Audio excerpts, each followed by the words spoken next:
we were mistaken about that. So we were just trying to get, it was important for us to find the location, one, because of evidence, you know, to look for evidence that would help us with the case.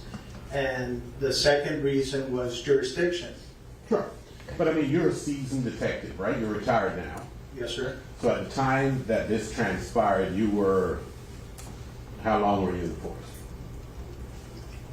26 years, And how long had you been a detective? 24 years, And how long had you been a homicide detective? about 13. So it would be fair to say that you had a dual purpose during that interview. You were trying to, or at least three purposes. You were trying to determine the boundaries of jurisdiction, right? Correct.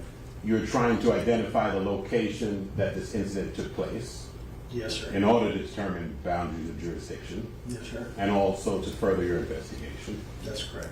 And you're also trying to get a gauge of whether the person to whom you were speaking was involved or not involved. Right? Yes. Fair. Yes. I mean, the number of times that you implied to him that he might be being dishonest as opposed to merely mistaken. You heard the tape earlier, right?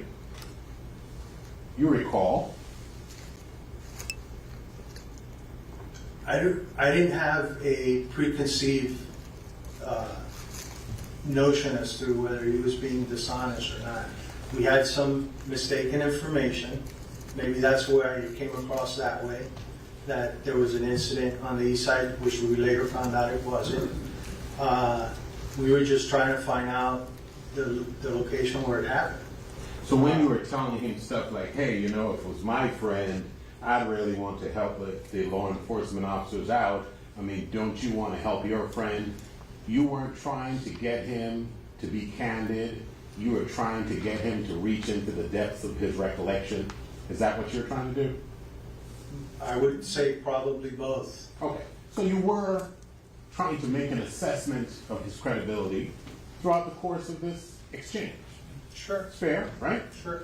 Okay. So you, I mean, having been a detective for so long, you kind of have a BS meter. You refer to, I don't want to be BS, right? Yes, sir. You figure you have a BS meter that's pretty well calibrated. I guess. Was it going ding, ding, ding, ding, ding? Like I said, I was trying to find out where the incident happened. I understand. And that was basically it. I'm trying to ask if your BS meter was starting to be triggered throughout the course of this exchange. It's my question.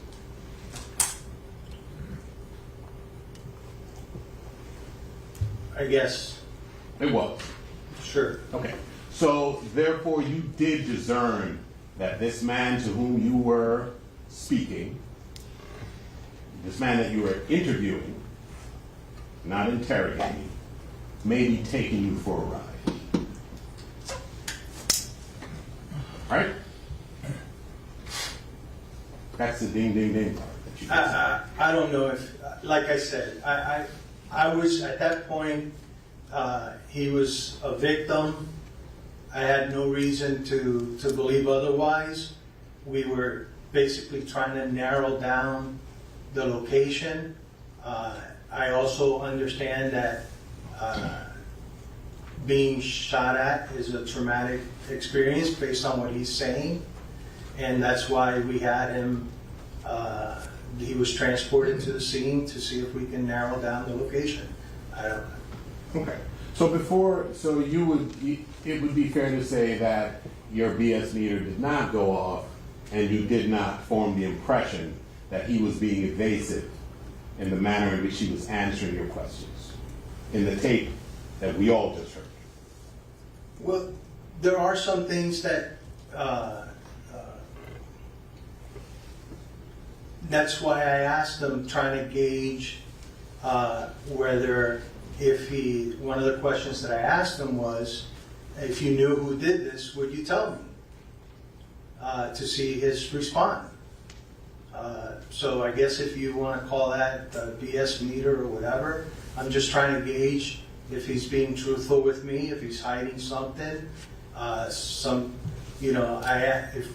We asked him all kinds of questions, whether it was a drug deal, whether he had a beef with someone on 75, all kinds of questions, trying to gauge what could have happened. We're also trying to find out why it happened and any other things that he might be leaving out. Sometimes it's, like I said, a shooting is a traumatic thing, and Fair to say, sometimes when you leave out information, it's inadvertent, and sometimes it's deliberate. correct, and we have to explore that. And you were trying to figure out which one. Correct. But you drew no conclusions throughout the course of the... Later we did. Later when we didn't find anything, and when we saw the video, we knew that where he told us it happened, it didn't happen. Okay. Well, you perceived him to be scared because you suggested maybe you're scared. Is that what you had perceived? Or did you perceive him to just be evasive? Which one? Or neither?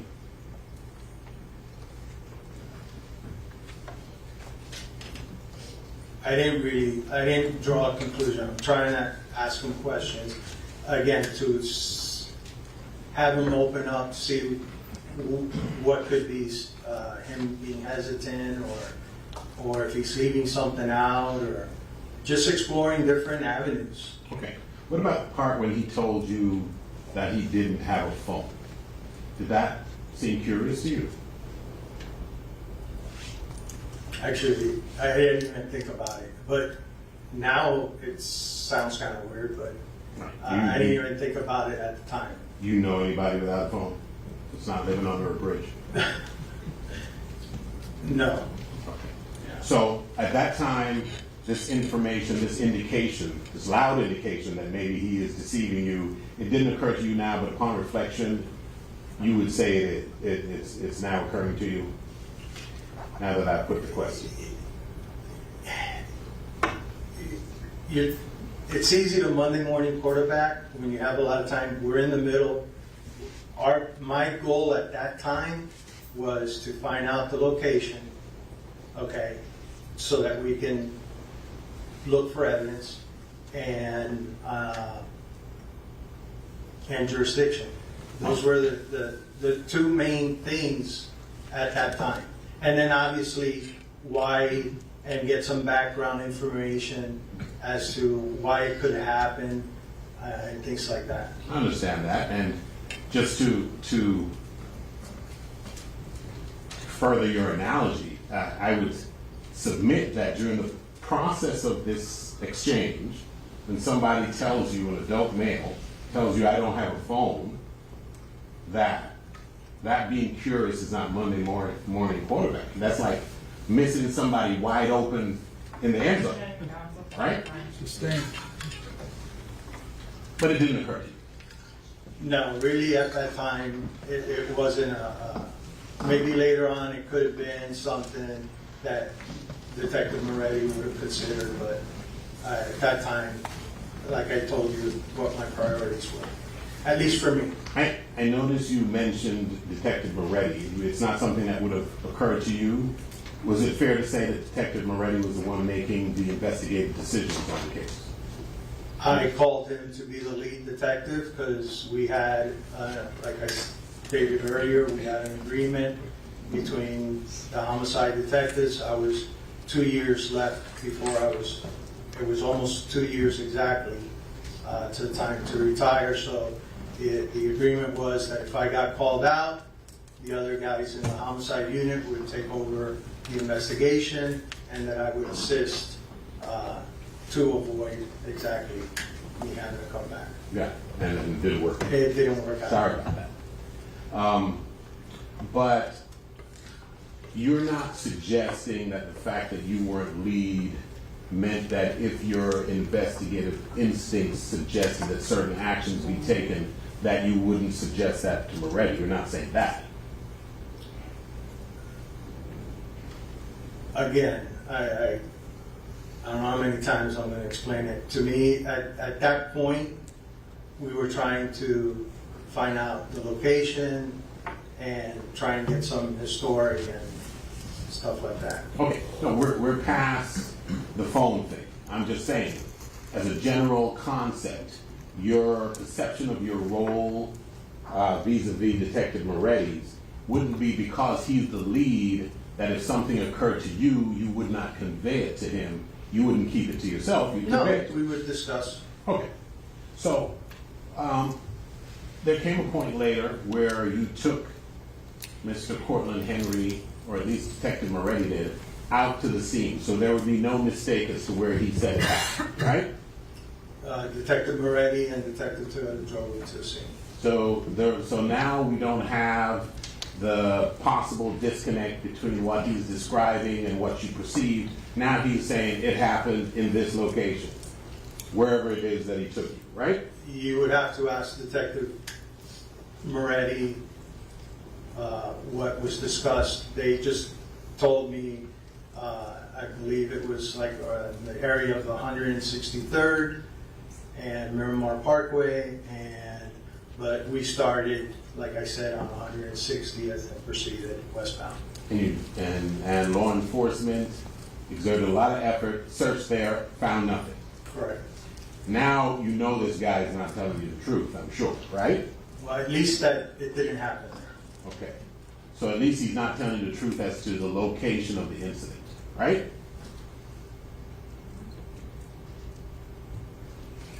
Correct. And he told you where he lived.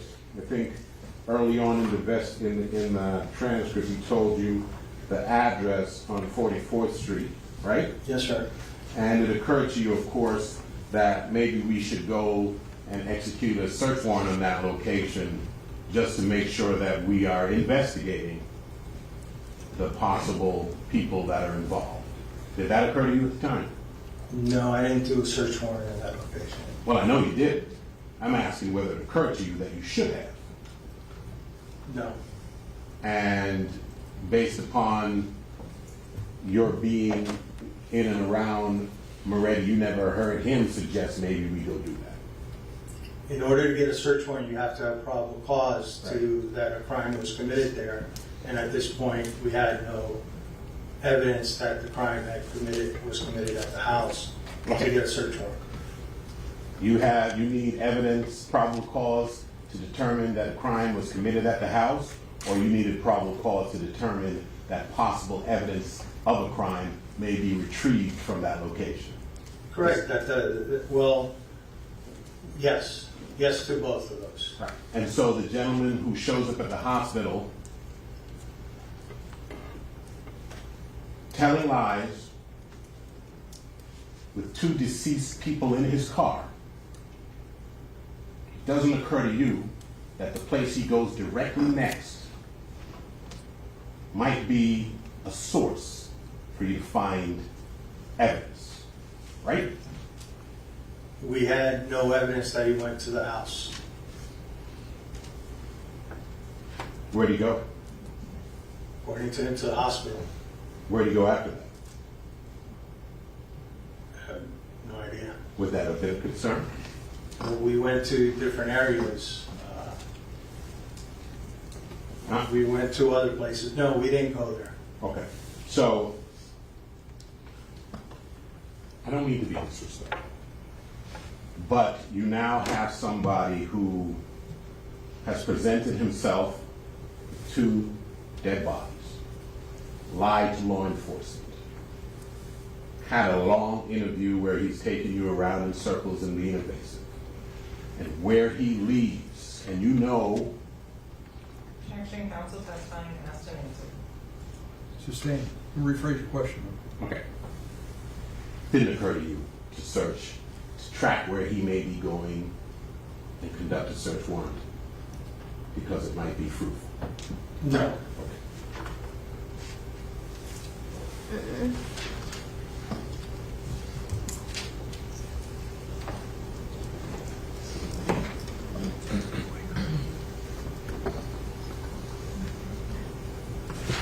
At the time that somebody, at least, determined that Cortland Henry may have been involved in this tragedy, you were already off the case?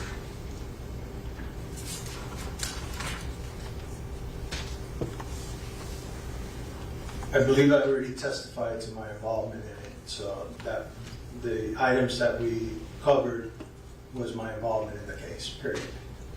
Okay. So as you recall, at the time that you disengaged from further involvement in the case, Cortland Henry had not yet been identified as a potential suspect. If you recall. No. May I have a moment, Your Honor? Yes, sir. Thanks, sir.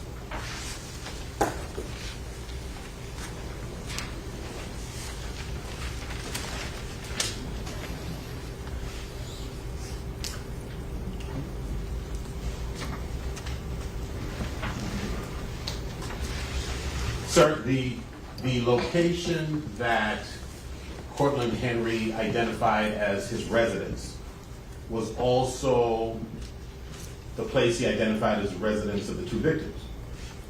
Yes, sir. And that didn't trigger you to think maybe to search that location either? No. Okay.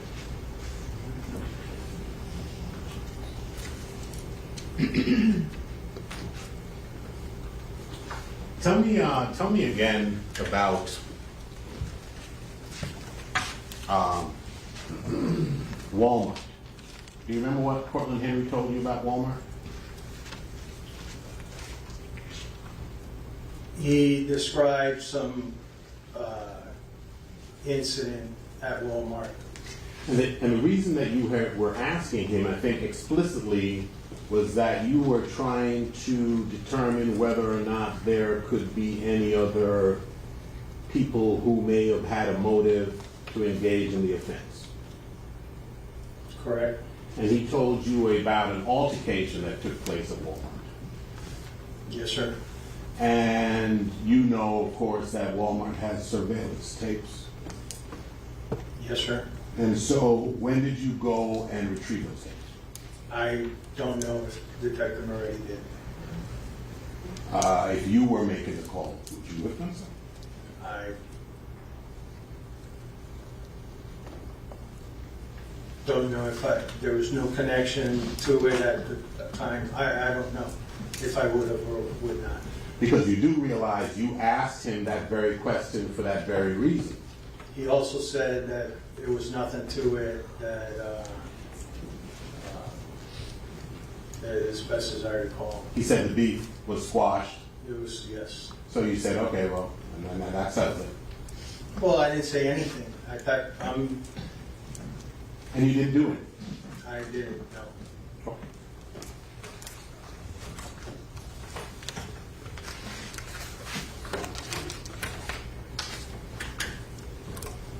That completes your cross-examination, counsel? I think so, sir, but I'm being vacant.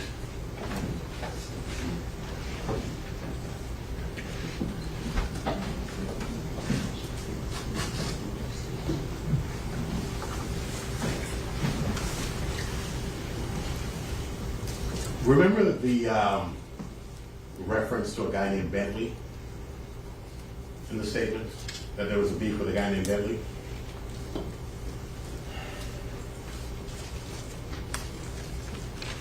You don't recall? No. Okay. Because we listened to the statement earlier, and that statement said the beef was squashed with Bentley. It didn't say that beef was squashed with the Walmart. Right? I don't recall. Okay. But you just know that you didn't go and check up on either one. Correct. Okay. Thank you. Nothing further.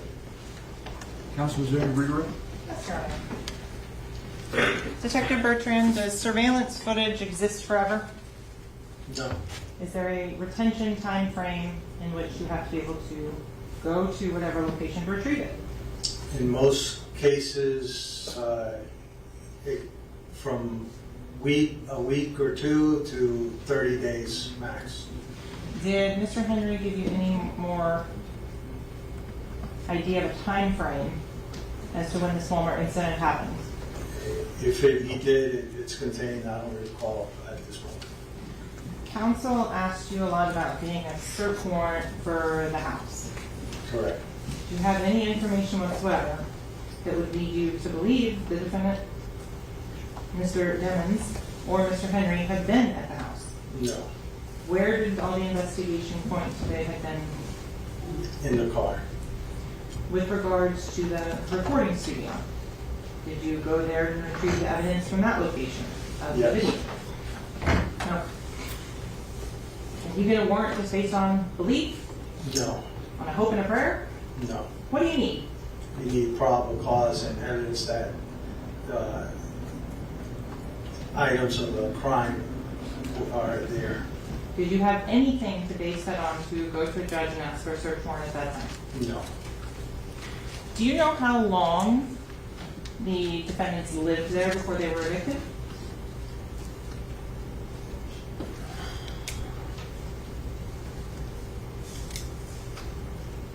If you don't know when they were evicted, that's I fine. don't recall. Counsel brought up a lot about Mr. Henry being evasive or not wanting to answer questions. You asked some questions of him. Did you think he was going to try and exact street justice? Repeat that again, I'm sorry? Did you think Mr. Henry was going to Objection try to the Sustain. I don't know about leading, sustain the objection. with regards to the questions you asked of Mr. Henry, did you ask if he was going to take any actions into his own hands? Yes, ma'am. Nothing further, Your Honor. This witness excused? Yes, Your Honor. Well done. Thank you, sir. You may step Thank you, down. Your Honor. You're excused. Who's your next witness, Counsel? Morgan Curry? Outside. Yes, Your Honor. Bring in Morgan Curry, please. Yes, sir.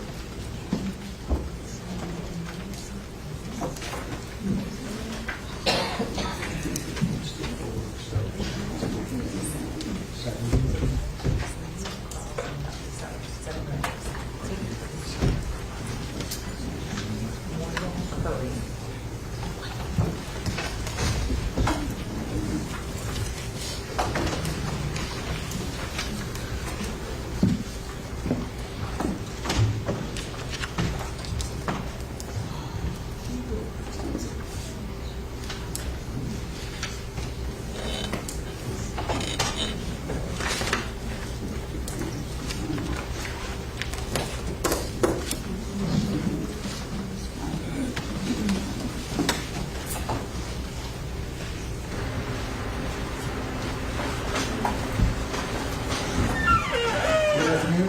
Are you Morgan Curry? Well, this is our witness stand. We're going to come up here. When you get to the stand, you put your things down, but just remain standing. Thank you. Raise your right hand and be sworn. Do you solemnly swear or affirm the testimony you shall give in this case will be the truth, the whole truth, and nothing but the truth? Yes, sir. Please state your full legal name for the record. Morgan Curry, Please spell your first and last name for the record. MORGAN, Thank you. Please have a seat. Madam, that microphone will adjust up or down, not back and forth. Are you ready? yes, ma'am. The counsel may proceed. Thank you. Good afternoon, Ms. Curry. How are you today? Good afternoon. Where do you currently work? With the Naval Criminal Investigative Service, What do you do for the Naval Criminal Investigative Service? I conduct criminal felony investigations, also hold arrest authority. And in terms of your job description, what area or specialization do you? Yes, so specialize in cold cases as well as in forensic consulting for the Naval Criminal Investigative Service. What does that mean to be a forensic consultant for the Naval Criminal Investigative Service? Yes. Handle any type of forensic expertise or crime scene processing. Okay, and the crime scene processing that you do, what types of training and experience do you have to do that from NCIS and not the TV show, just to be clear? Correct. Received over 210 hours of formal training in crime scene processing and documentation, to also include photography, the collection of evidence, the processing of evidence, collection of DNA, fingerprinting, various other forensic principles. I also received a bachelor's degree prior to NCIS, but specifically within NCIS, just the formal training of documenting and collecting evidence. Prior to working for NCIS, where were you employed? With the Miramar Police Department. How many years were you with the Miramar Police Department? About 4 years. And the 4 years that you were there with Miramar, what different job titles did you hold? Started out as a evidence and property custodian for 2 years, and then was promoted to a crime scene technician for 2 years. And so what were your job description as an evidence custodian? Evidence custodian, so collecting as well as storing any type of incoming evidence or property for the department. Okay, and then once you were promoted to crime scene technician, how did your job description change? It included the same responsibilities as the evidence and property custodian, but it changed a bit as far as going out to various scenes to collect, process, as well as document or photograph crime scenes. Did you take classes or trainings? Yes, I did. And so what ones did you take at Miramar Police Department? Specifically at Miramar, completed a 16-week on-the-job training with crime scene documentation, as well as photography and other crime scene principle training. And then also, throughout my employment there within the 2 years, just continued with additional advanced trainings. Okay. You mentioned that you had a bachelor's degree as well. What was that in? Also in forensics with a minor in anthropology. And where did you get that? Florida Gulf Coast University, And what year? 2014. Did you also obtain a master's degree? Yes, I did. And in 2017, where did you obtain your master's degree from? From Nova Southeastern University. And in what field of study? Department of Homeland Security was the concentration, but it was the degree was titled National Security Affairs.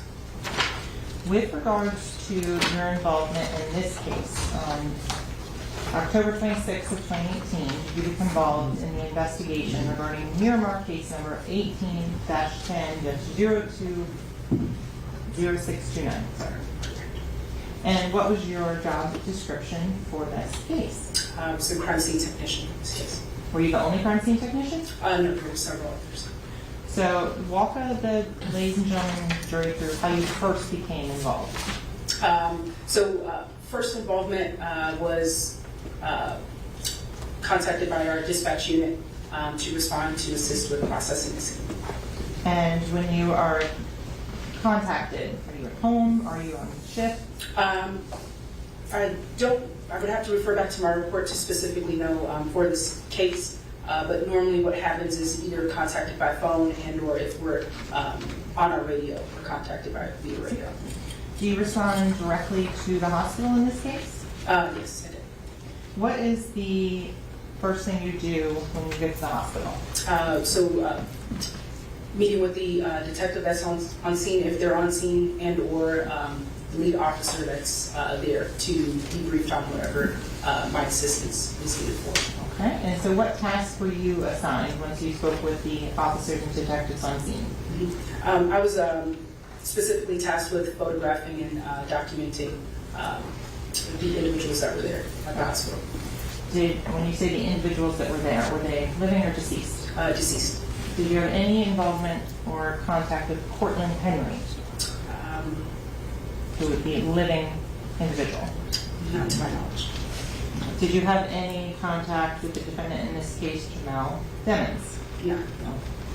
So I'm going to start and go through when you're documenting the scene at the hospital. How do you do that? Again, first starts with speaking with the detective or officer that's there to kind of brief on the case. Then from there, we start with photography. It would also include photographing the scene.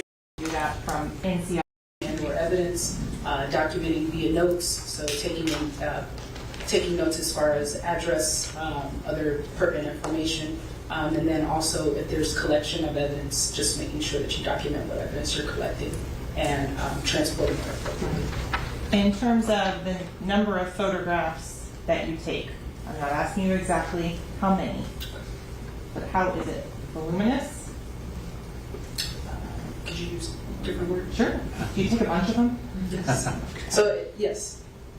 Is there any particular pattern that you do when you're taking these photographs? Yes, so we start with overalls, so that just includes an overall depiction of the scene, to include, again, addresses or any type of location information that there is there. And then we move into mid-ranges, so if there's any specific mid-ranges that ties what you're focusing on in your scene to specific pieces of evidence, you would start there. And then if there is something that needs a close-up photograph, we then move into close-ups. And do you follow that same process, whether you're documenting a person, a place, or a thing? That is correct. In this case, you mentioned collecting evidence. Can you describe to the ladies and gentlemen of the jury what you do when you're collecting a piece of evidence? When you're collecting a piece of evidence, you would start initially by documenting it with notes, and then from there photographing it, and then if there's photographing it in that same sequence. So overall is where it's located, mid-range, and then close-ups. After that, you would then collect it and bag it appropriately to be transported from the scene. Okay, so I'm going to go back now. When you're collecting it, what do you do to ensure there's no contamination of the evidence?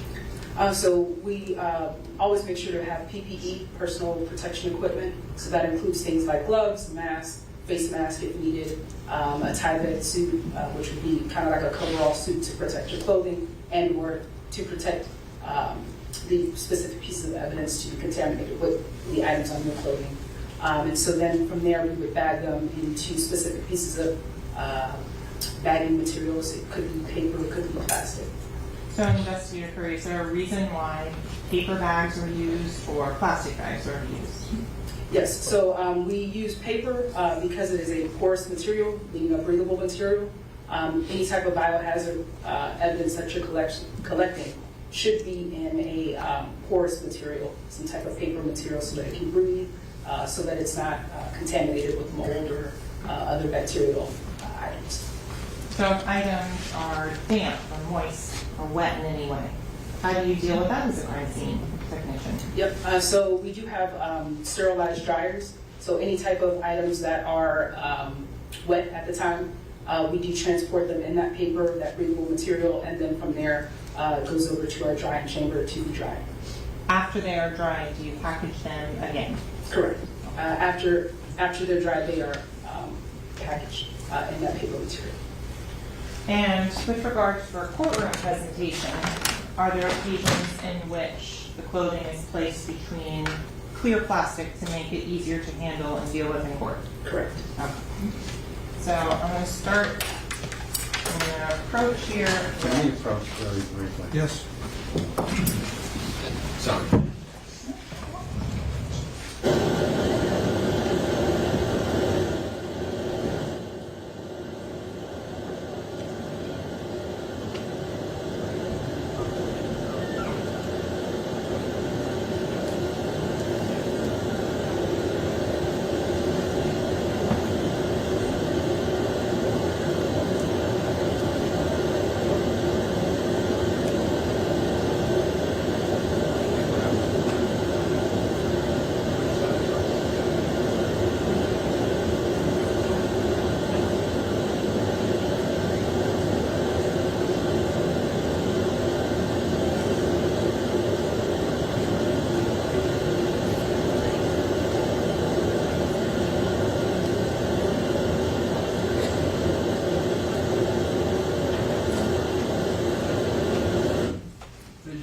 When you're short recess, do not discuss the case, don't form any opinion about the case, don't allow anyone to discuss the case in your presence, certainly no research, just leave your notepads on your chairs. Thank you.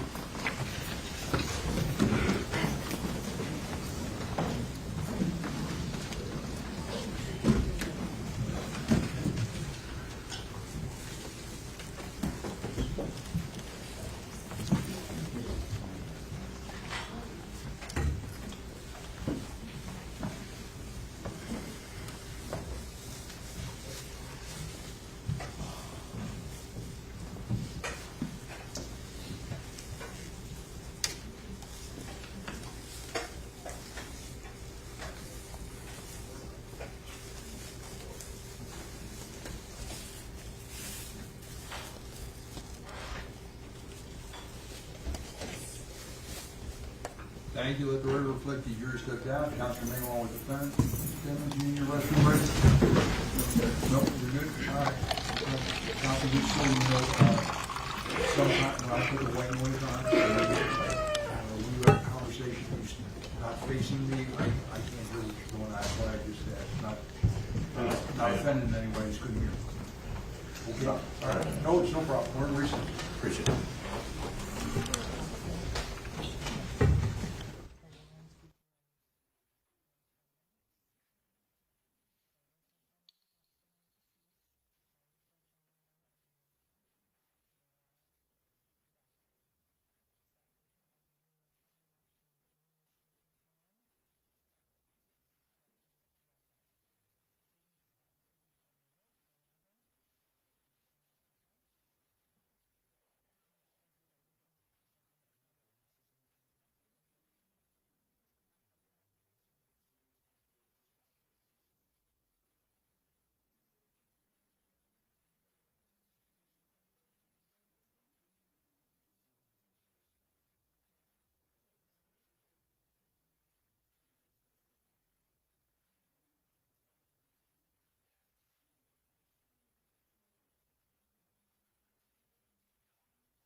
At this point, I'm going to publish the exterior from channel 4, 2018, 1026, 0217.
Excuse me, you're able to see?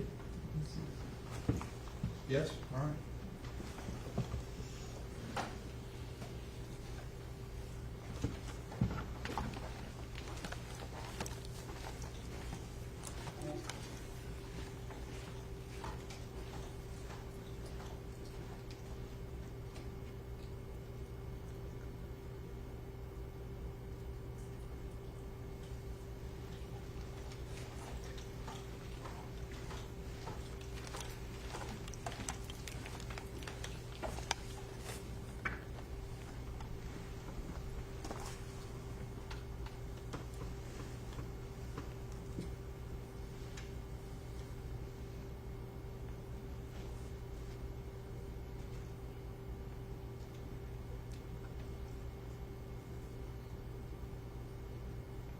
Detective Bertrand, in your experience in collecting or reviewing surveillance footage over the course of your career as a homicide detective, is the time always accurate?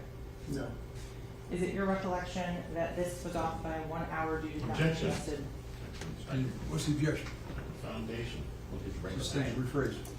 When this video was recovered, was there a determination made as to how far off the time was from mail time? Same objection. Why don't you come sidewalk? Detective Bertrand, when you arrived on scene with Detective Toyota, was there a process in which you determined the time of which the DVR was currently recording it and the difference to the actual time? I really wasn't involved in that portion of it. So you wouldn't be the best person to ask No. them that? Understood. Prior to viewing this footage, had there ever been any mention of a fourth person in the gray Jeep? No. After you went to this location, did you travel back to Miramar? We did. And where did you go when you went back to Miramar? We went to the office, which is in a club. Yes, sir. Yes, sir. All I've right. spoken to You the... get the, you do me a favor, man? Yes, sir. We're saying. Yes, sir.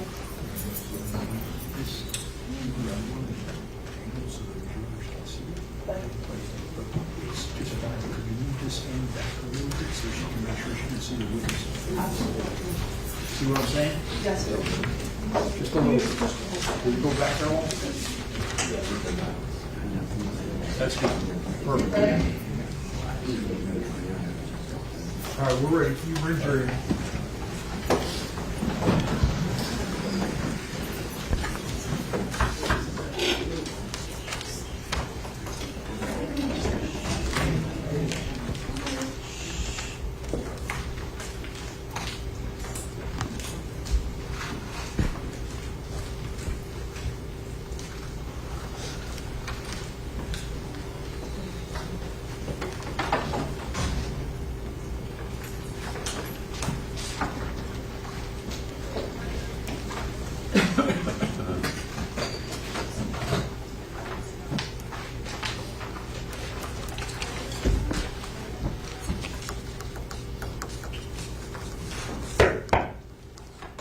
Jurors entering.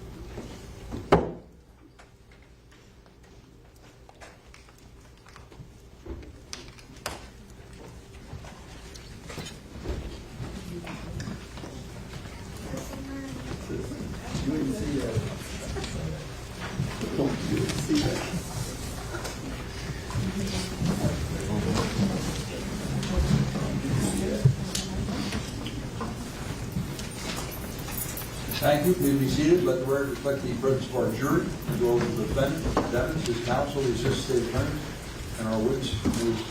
Curry, remains on stand. Counsel, if you're ready to continue, you may. Yes, Your Honor. So, Investigator Curry, you mentioned that the first step you take is documenting through photographs. When you arrived at the scene for this case at 1901 Southwest 172nd Avenue, did you take photographs of the deceased as you found them? Yes, sir. Your Honor, permission to approach? Yes, counsel, you may.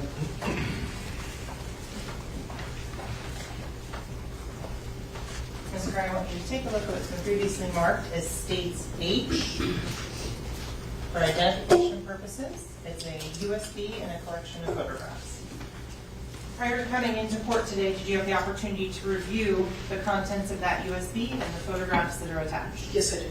Are the photographs a fair and accurate representation of what is on the USB device? Yes, it is. Do those photographs fairly and accurately represent the documentation you did of the two individuals who were deceased on October 26, 2018 as you found them at the hospital? Yes, it is. Your Honor, at this time, the state would request from the state's H into evidence as a composite of 45 photos and 1 USB. Is there any objection? No objection to the photos. I assume the USB is exactly what the photographs are. We did not look at the USB. That is correct. That is done so that there is a hard copy and a digital copy for any other record that's necessary. Based on that representation, no objection. Thank you, they'll be admitted. Okay. States H will be marked as states 8. I'm sorry, what number? 8. Number 8. And permission to publish, Your Honor? Are the photographs, they're marked? They're all part of the composite? Is that They it's a are. composite exhibit? It's It a is. composite of 45 photos and 1 USB. Thank you. They're admitted.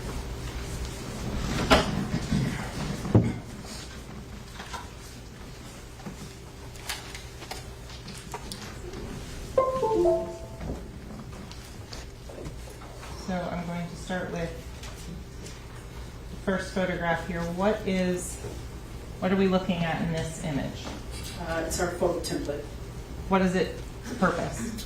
It documents what's seen in photographing, provides necessary identifying information, as in who took the photos, date and time, case number, location, and what the incident is in reference to. Okay. I'm going to start with the folder that is sub-labeled Anthony Williams. Did you have the opportunity to document the deceased who later became known to you as Anthony Williams? Yes, I did. I'm going to start with labeled as image 2. What are we looking at here? That is the room plate number at the hospital that I responded to. Was there an officer that was standing outside of this room? Yes, it was. Was anyone allowed into this room prior to your arrival for documentation purposes? Not to my knowledge. Okay. Next photo, what are we looking at? That is the photograph of the wristband that was on the deceased. And the date of birth of January 1st of 1880 and 138 years old. Can you describe to the ladies and gentlemen of the jury what it says on there and what is a trauma bracelet? I would not know that. No. Can you describe what it says, what the name was assigned to the individual? Chocolate, comma, anonymous.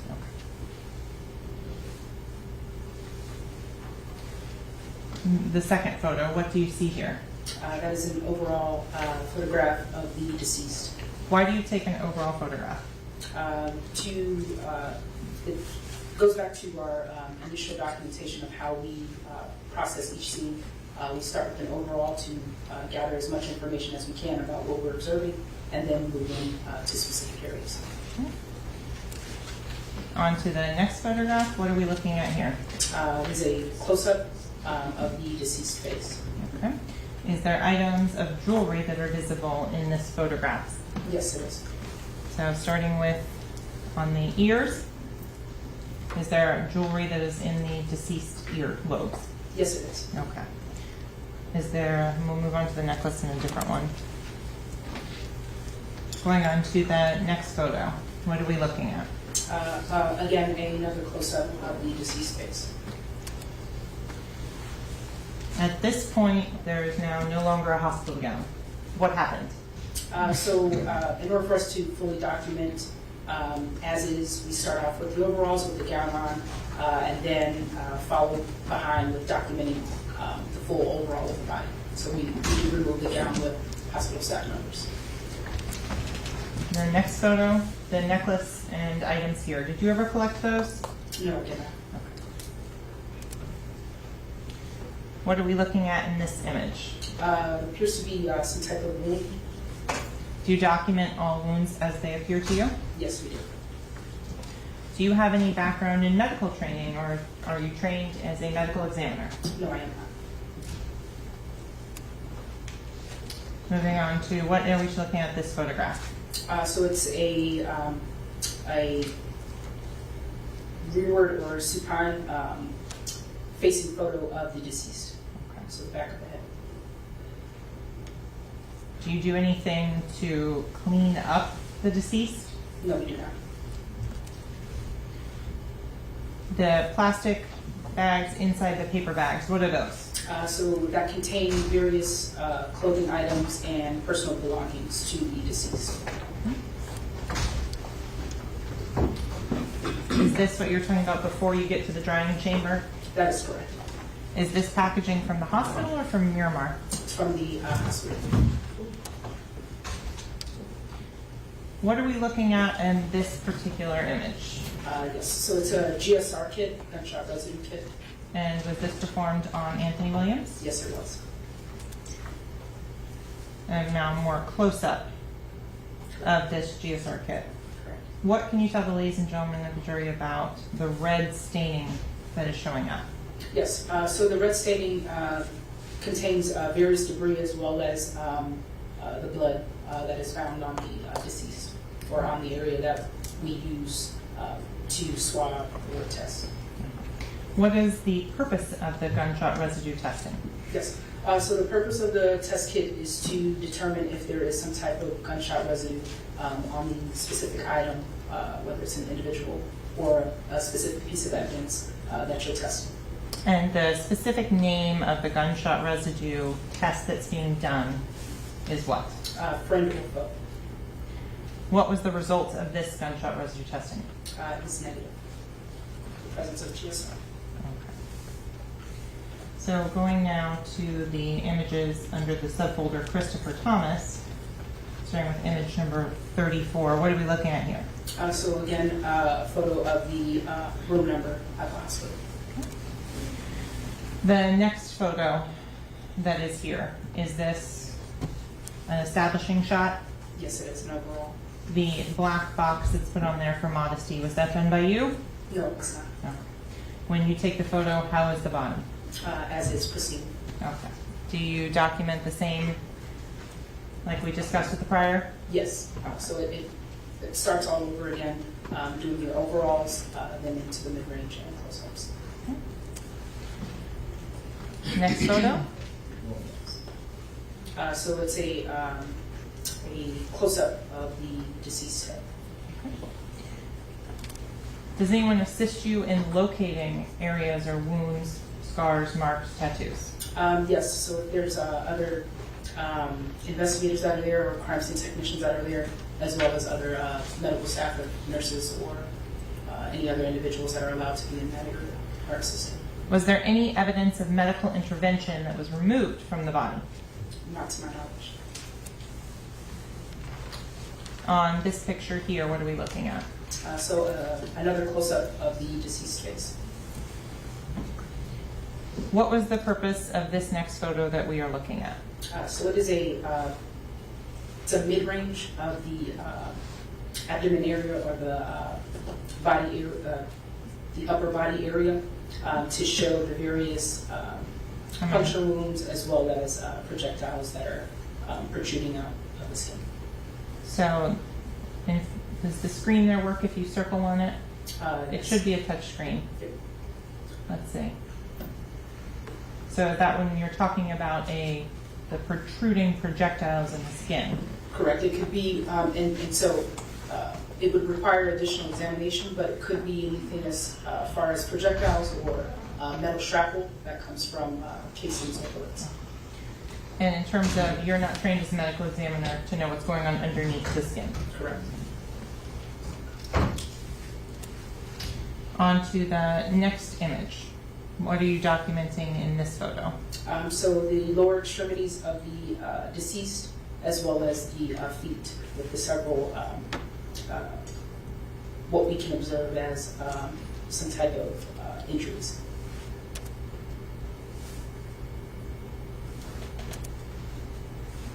And was there a name assigned to this individual? Yes, it was.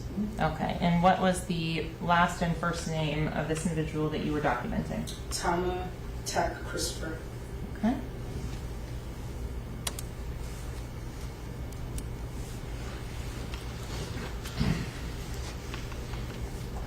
What are we looking at in this specific photo?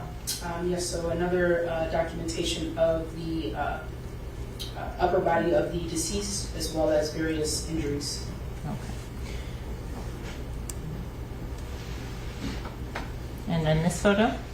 A close-up of an observed injury to the body. Moving again to the next photo, what area of the body are we looking at here? This is the chest as well, chest or abdomen area. And so if you could just circle on the screen or use the pointer to indicate where's the arm versus where's the chest. So arm and then the chest. Moving on to the image here, what extremity are we looking at? So the inner thigh, And on which leg? right. And again, a close-up of that same wound in the next photo. Correct. Going to the photo that we're looking at here, is someone assisting you in moving the body? Yes, one of the medical staff members. Okay. And what are you documenting in this photo? So documenting the rear or the back of the deceased with the observed injuries. Okay. And Investigator Curry, at the time when you're looking at this individual, have you already seen the Jeep that's outside? I do not recall. Okay. So going to next photo, what are we looking at in this one? So the lower extremities, the rear lower extremities of the deceased.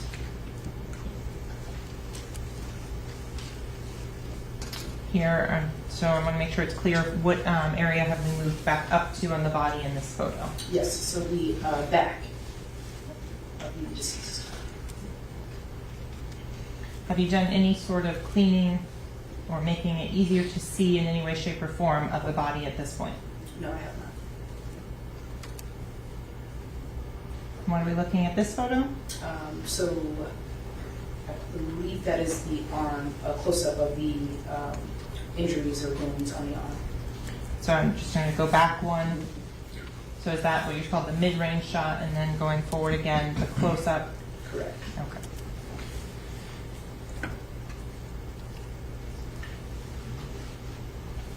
And what are we looking here near the elbow? Yes, another injury on that same arm. And then going to this on the thigh. What, the last image you talked about on the inner right thigh, where's this defect that we're looking at in comparison to that one? It's the outer right thigh.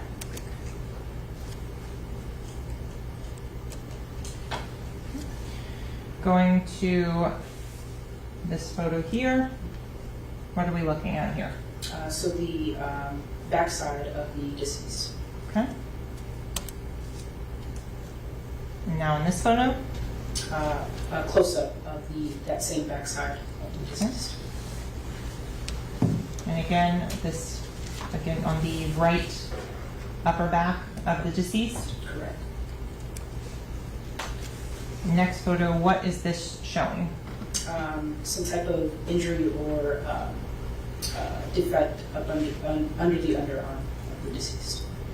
The defects for the purposes of this, is someone holding the victim's arm in an upward position? Yes. Okay. Next photograph, what are we looking at? So belongings, various belongings to the deceased.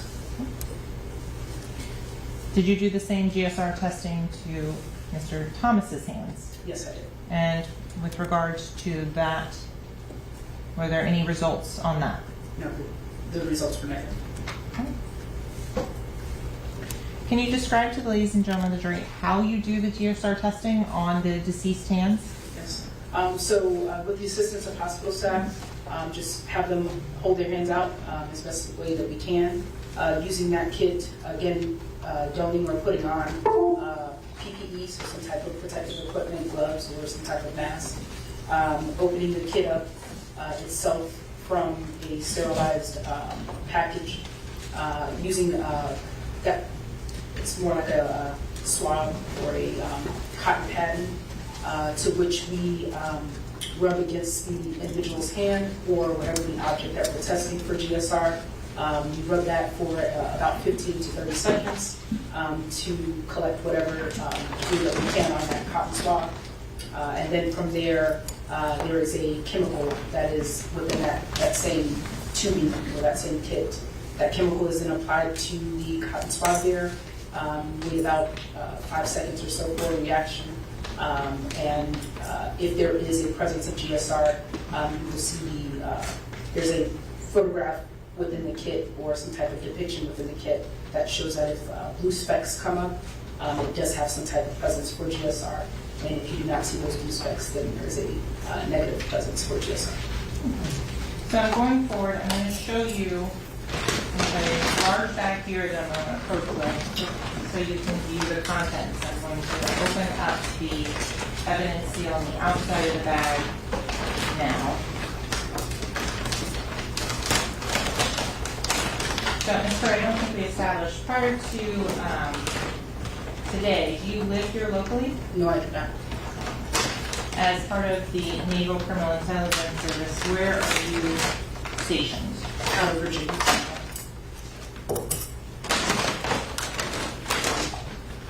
And if you need gloves, there's 2 different types here.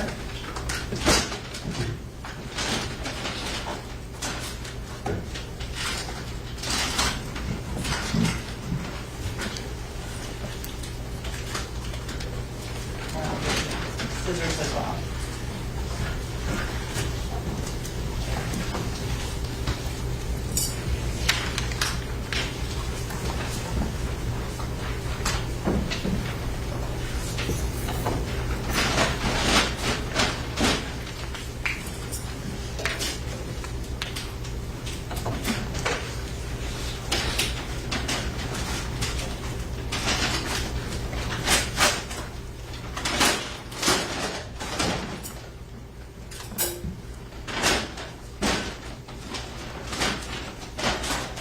Items that are in here, you can look at them best you can without taking them out of the packaging. Do those items appear to be the same ones you collected from the victim, Anthony Williams, on October 26th of 2018? Yes, it is. So I'm going to start with our defense counsel. Do you wish to approach? No. The items have been placed into clear plastic wrapping. Clear, so we're going to these, so we're going to mark this item as item I. What is state item I? Are you moving them into evidence? Yes. Well, they should not be displayed until they're moved into evidence with all due respect. So, investigate Objection first. sustained, so I want to Investigate first. Just put it behind the TV. Is item I the same or substantially the same condition as when you collected it on October 26th of 2018? Is there, excuse me, Counsel, the objection pending still up being displayed to the jury. Is there a way you can do this without going? So, here. Put it back to the back. I'll make it easier. No objection to the clothes coming into evidence. So with regards to without objection, so statement estimate states I in. No objection, correct? No It objection. will be admitted. States aye. Okay. And so states J. No objection regarding states J. No. No, sir. It will be admitted.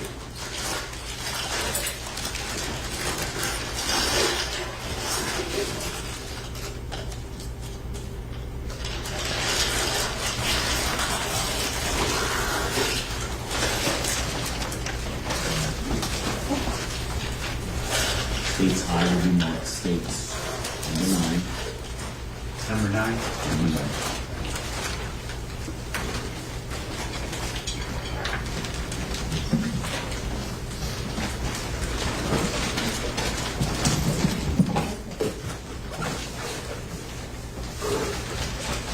States J will be marked States 10. Thank you. Okay, so to start with what's previously written now as states 8-9, the black pants. Could you please hold those up for the jury?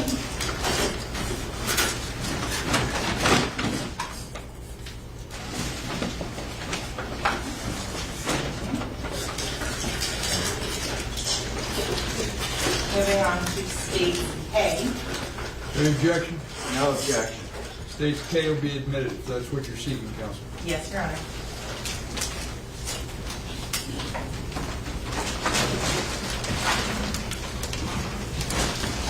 States K will be marked States 11.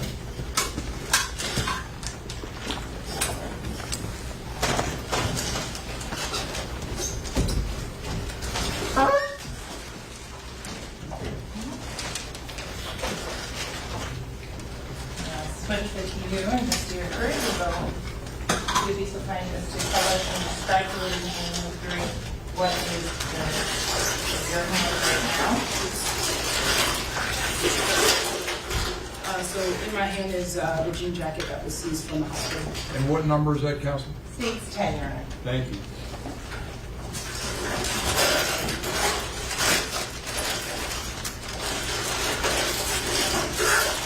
You'd be so kind as to publish states 11. I'll switch with you. Thank you.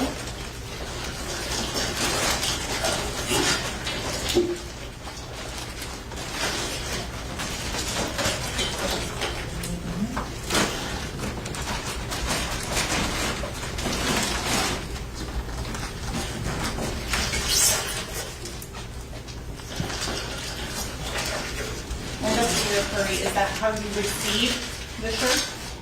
No, it was not. What did you do in terms of processing it or any cuts or anything to the shirt? So we don't cut anything from the items itself. What we simply do is spread it out, per se, so it's folded, unfolded, so that it can be tried in a dry machine. Okay. And last but not least, the initial original packaging. That's correct. Is that the initial original packaging that those items were placed into? Yes, that is. And did that have your name, handwriting, case number, and seal on it? That is correct. Okay.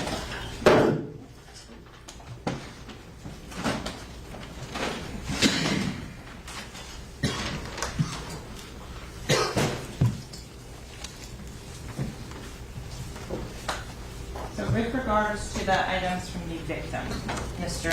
Anthony Williams, what did you do to process those clothing items? After they were done drying, to document them, once again photographing them in the lab, to document any type of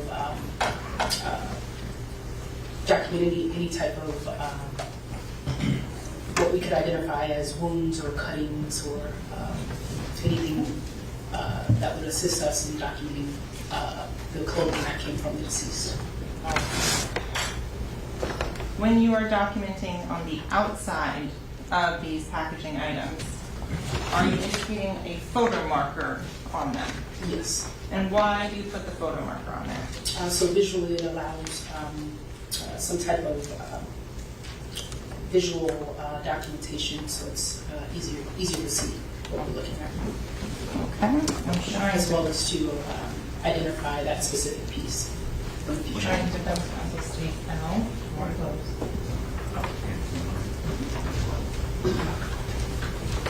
Investigator Crime Trainer has been previously marked as states L for identification purposes only. Do you recognize the handwriting on that packaging? Yes, I do. Do you recognize your seal and Miramar ID number on it? Yes, I do. And is that in the same or substantially same condition as when you packaged it in October of 2018? Yes, it is. And what is this item? It is identified as one black sock, one black and gray sock, one black boxer. And which individual did you take these from?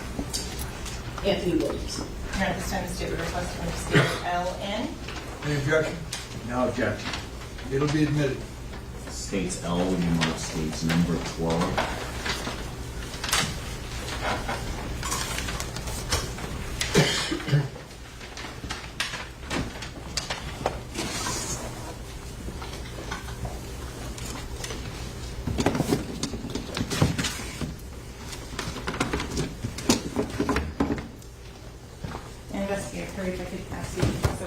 to publish these items?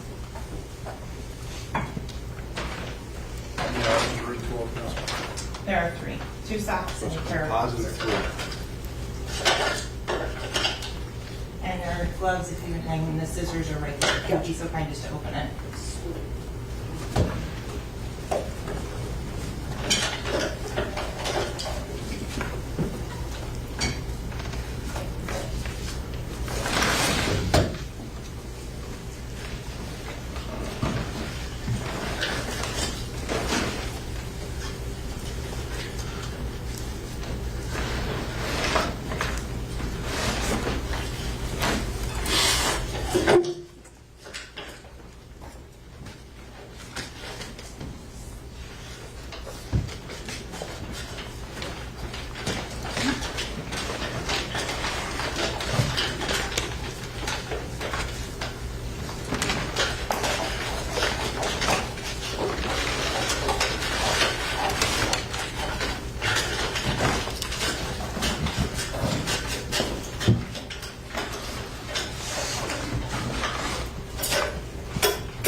Do you want me to remove them out of the bag?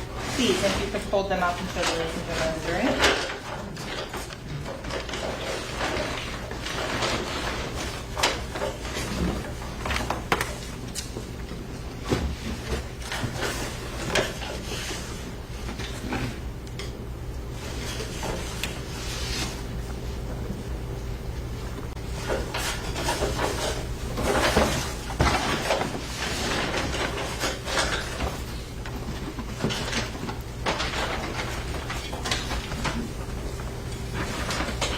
So, Investigator Curry, did you collect any of the tennis shoes in this case? Yes, I did. With regards to the additional processing that was done on the shoes, did you do that or was that done by another investigator? To my knowledge, it was done by me. Okay. So moving on, I want to go to Christopher Thomas as well. Did you collect the evidence from his person? Yes, I did. So, please be so kind as to open the large outer packaging.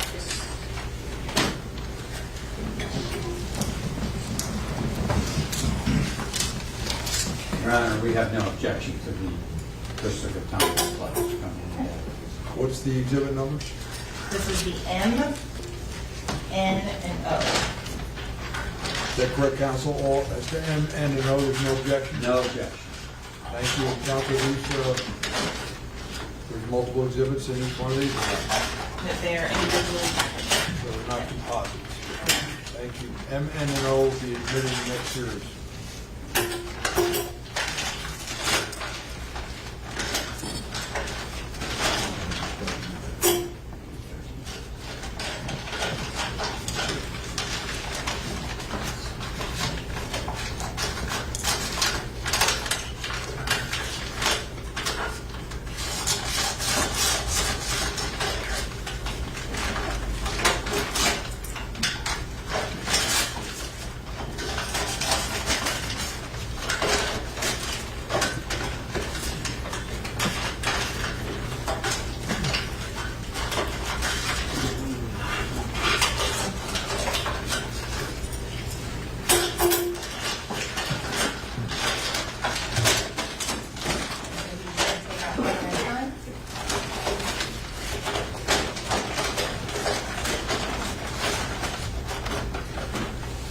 That's your original packaging again? Correct.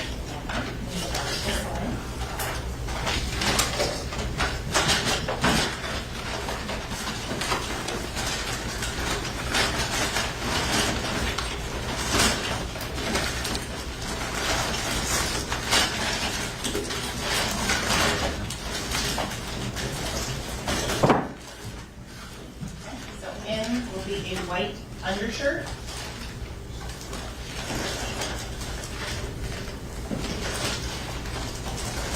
That will be 13 if the count is correct. It's in United States 13.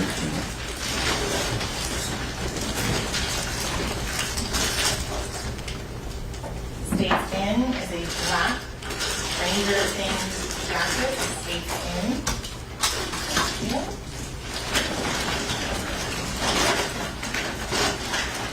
N will be marked states 14.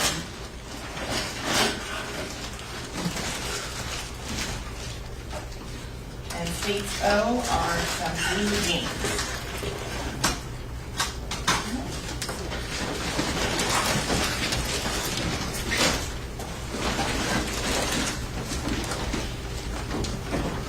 States O will be marked states 15.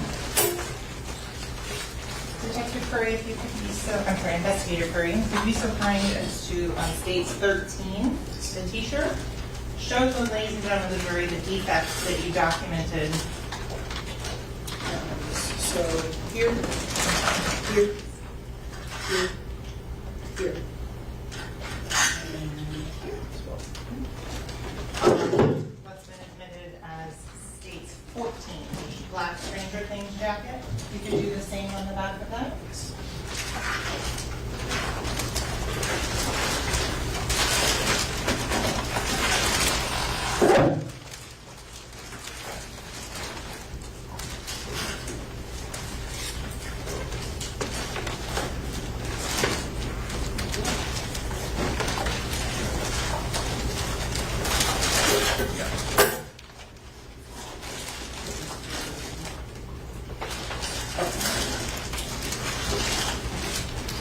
Here, here, here.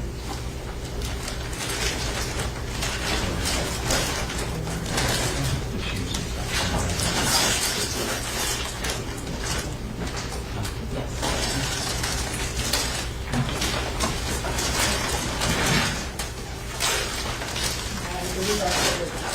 Okay. I believe that's what it is. Thank you. And investigators are now approaching what was been previously marked as states P and shown to defense counsel. Do you recognize that? Yes, I do. What is that? Additional clothing collected from the scene from Christopher Thomas. And are those items still in the original packaging? Yes, it is. Is your seal still intact with your name, Objection. ID number? Yes, it is. No objection. Here at this time, the state requesting states P in. There's no objection, so they'll be admitted. How many items are in there, counsel? It's 2 black socks and 1 boxers. They'll be admitted. Thank you.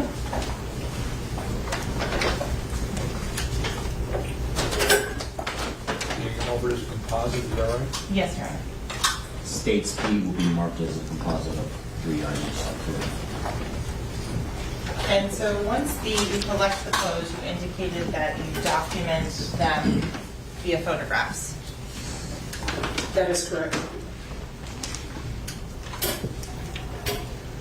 So I'm going to approach now with what's been previously shown to defense counsel and has been marked as states composite H of 1 USB and photographs for you to review. I'm going to show you the USB first. Investigator Curry, do you recognize that USB drive? Yes, I do. How do you recognize that USB drive? It has my initials on the back. And is that fairly and accurately depict the photos that you took when processing and documenting the clothing and shoes of the victims in this case? Yes, it is. And the photographs here, are they fairly and accurately depict the same photographs that are on that USB drive? Yes, it does. Here at this time, the state would request of states composite Q in. Any objection? No objection. Again, on the same representation that we have not looked at the USB, but as long as the state represents that it's nothing but those photographs, we have no objection. That's That is state's correct. representation. Yes, Your Honor. Thank you. No States objection. Q will be marked as states 17. They'll be admitted. Thank you. And permission to publish, Your Honor? Yes. How many photographs you said? That I can tell you in just a moment.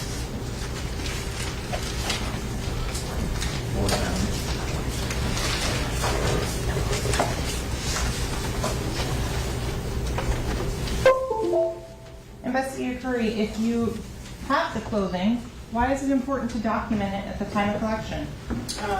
To be able to document how they were received, as we weren't the individuals that collected the clothing from the deceased.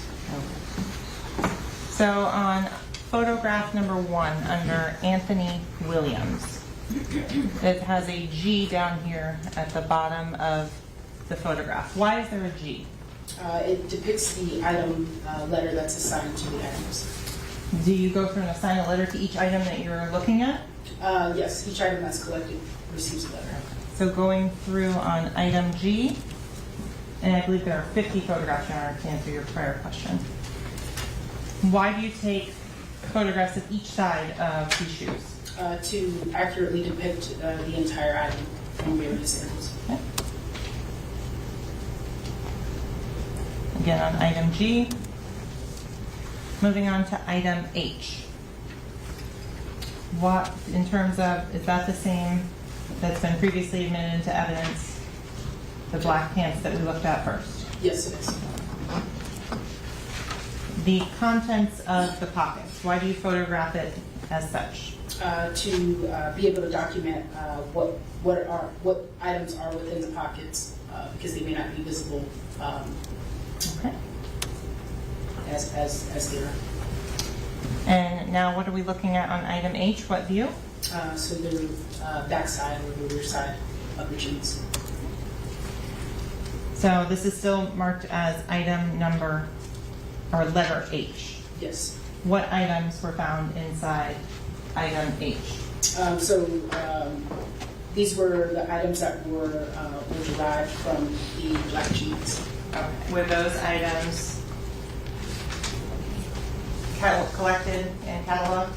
Yes. Okay. With regards to the amount of currency that you're seeing right here, how much is that?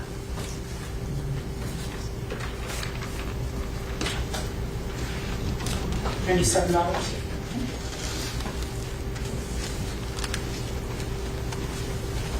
Showing counsel, it's been previously marked as states are.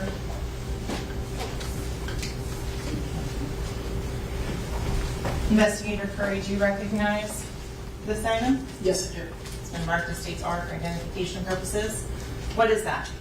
It's a currency bag filled with the currency from the item H that was identified. And is it in the same or potentially same condition as when you collected it on the day of processing? Yes, it is. Is it sealed with your name and ID still? Yes, it is. Is it verified by another individual as to the amount of the currency? Yes, it is. Here at this time, the state would request to move states are in. Is there any objection? No, sir. It'll be admitted. Next series, what is that? States R will be marked states 18. Thank you.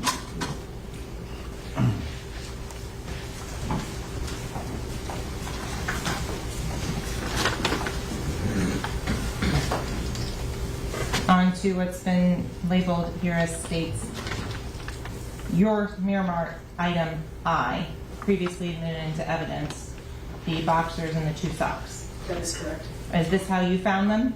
Yes. Do you do any of the cutting of them when you receive them? No, I do not. Do you know who does? Generally medical staff.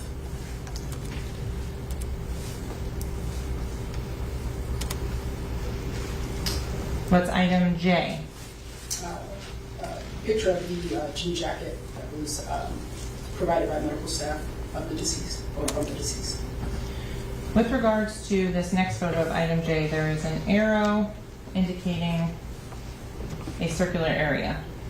Are you able to tell the ladies and gentlemen of the jury if that is or is not a distressed portion of the jacket or is some sort of bullet defect? Based on my experience in training, it appears to be something similar to a bullet hole. Okay. With regards to the arrows, is that where you're putting those on there? That is correct. Moving on to the back of item J, is that how it looked when you collected it? That is correct. Based on your training and experience as a crime scene investigator, does the appearance of blood change over time as it's stored in evidence? That is correct. That's still the same jacket that we have in evidence. That is correct. Again, item J with the 2 arrows that you have on there, That is correct. those 2 areas of interest that you identified. Yes. This is a close-up of the one item J defect.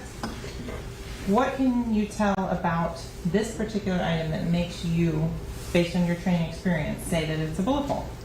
Just based on the size, the distress in the jeans, or I'm sorry, in the clothing, and the diameter of the specific defect. So going on to the black shirt that's been placed in evidence. That is correct. That's item K as you documented it. And the little letter K that you put on each of these photos, why do you put it on the photos? Because it's a close-up, just to be able to identify that this particular close-up pertains to the overall item K. Okay. Now looking at the other side of that same t-shirt. Correct.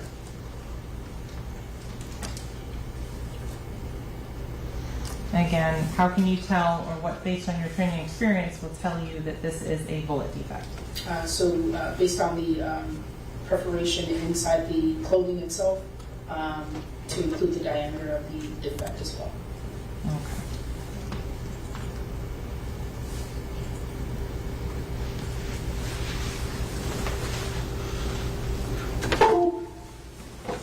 Make sure I turn this back in to the clerk.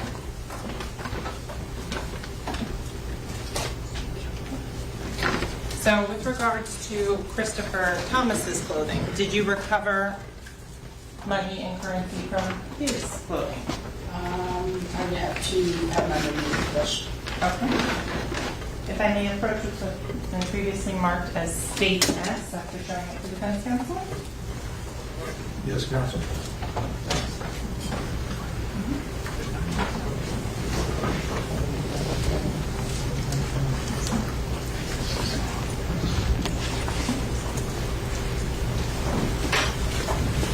Investigator Curran, showing it's been previously marked as States S for identification purposes only. Do you recognize your seal, your ID number, and the date of October 29th of 2018? That is correct.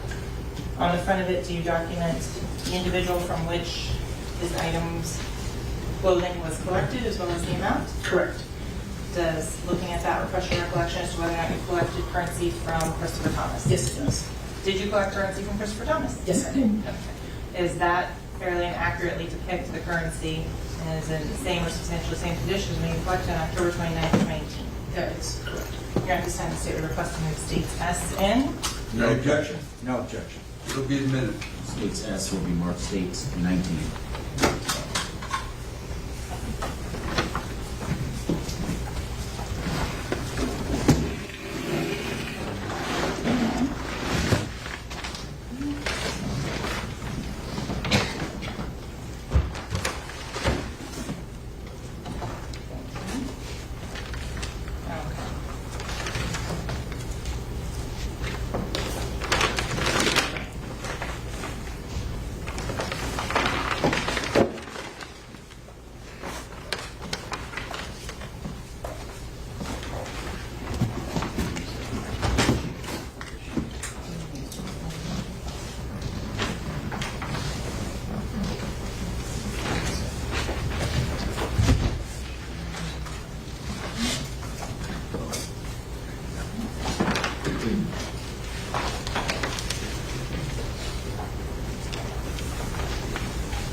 Showing you what's been marked as States T for identification purposes.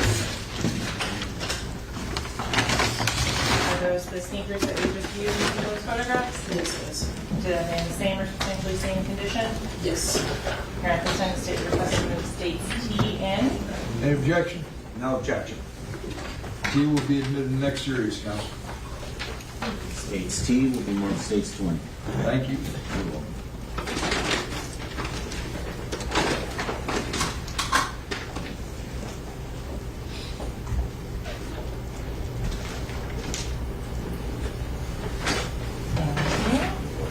Investigator Fair, would you be so kind as to open this and publish it for the jury?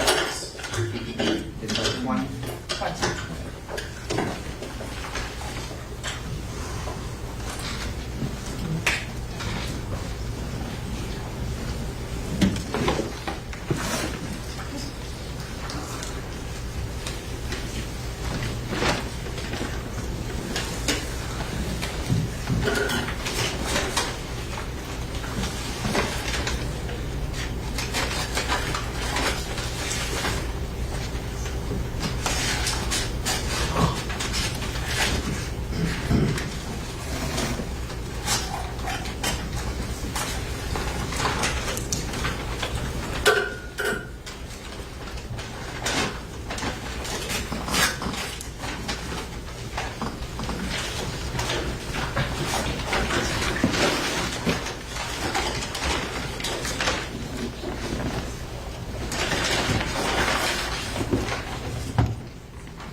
And Investigator Curry, those New Balance shoes, where were they collected from? It shows that they were collected from the hospital.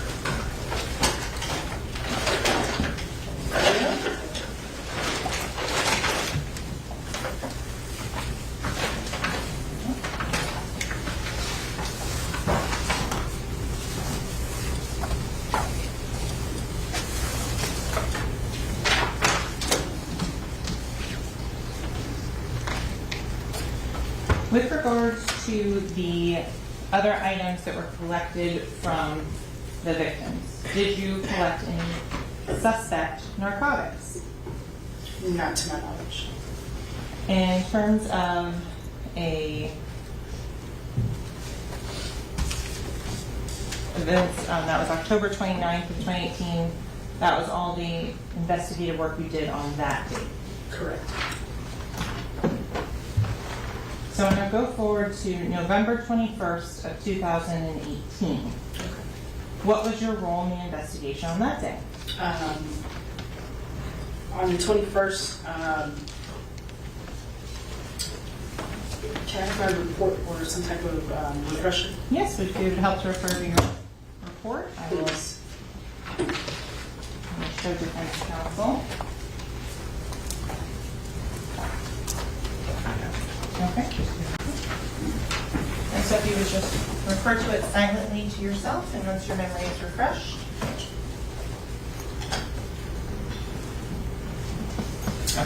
Yeah. Thank you. So on November 21st of 2018, what was your role in this investigation? Responded to US 27 to document a additional scene that was believed to be some type of supplement to the initial call out Okay. for this case. When you arrived on scene at the US 27, who else was there? Several other detectives, law enforcement personnel, to include Miramar Police Department detectives and other crime scene investigators. And with regards to those crime scene investigators, what was your specific role? To assist in documenting and collecting any evidence that was observed on the scene. Did you document collect evidence there? Yes, I did. Okay. In terms of, we're going to start with the photographs. Did you take photographs at that scene? Yes, I did. Okay.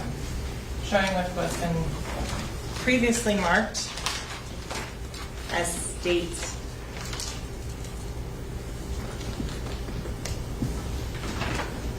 V for identification. Investigator Curry, do you recognize that USB? Yes, I did. Do you recognize the photos that are attached to it? Yes, I did. How do you recognize those? It has my information on there, my badge number, Miramar Police Department badge number, and it's also in my handwriting. Did you have an opportunity to review the contents of that USB and those photographs before coming to court today? Yes, I did.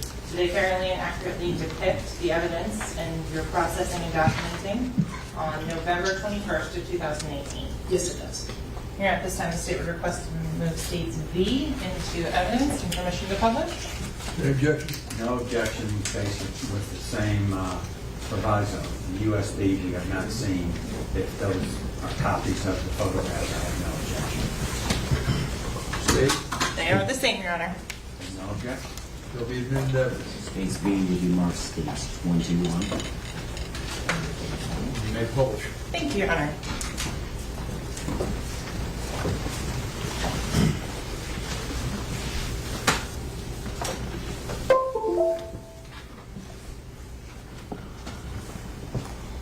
Starting with the first image.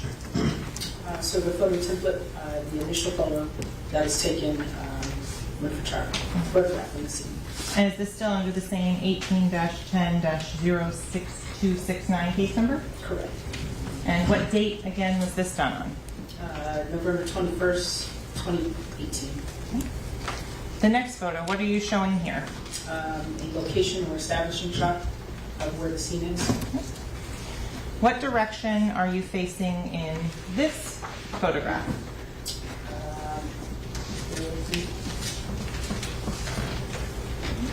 I believe it's going to be east to west.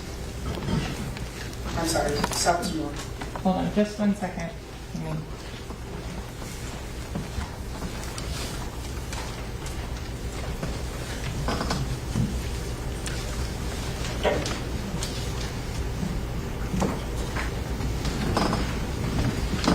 So you said you were facing east in this direction, west, and US 27 would be behind you? Bear with me. Yes, that is correct, east to west. So for the purpose of further on pictures, the power lines that we see on the right side, that's the south side of the road, That is correct. and there are no power lines on the north side of the road. That is correct. Okay. You indicated that there were other investigators on scene as well. That is correct. Is this some of the canine officers you were discussing? Correct.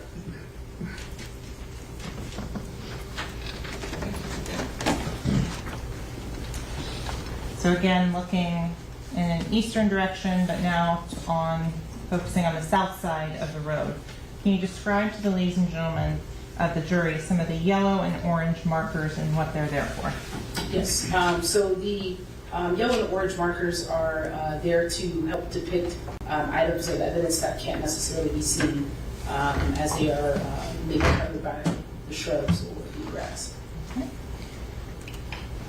So moving on, what direction are you facing in this photograph here? Facing towards the west. And so at the end of this street here, what road is this?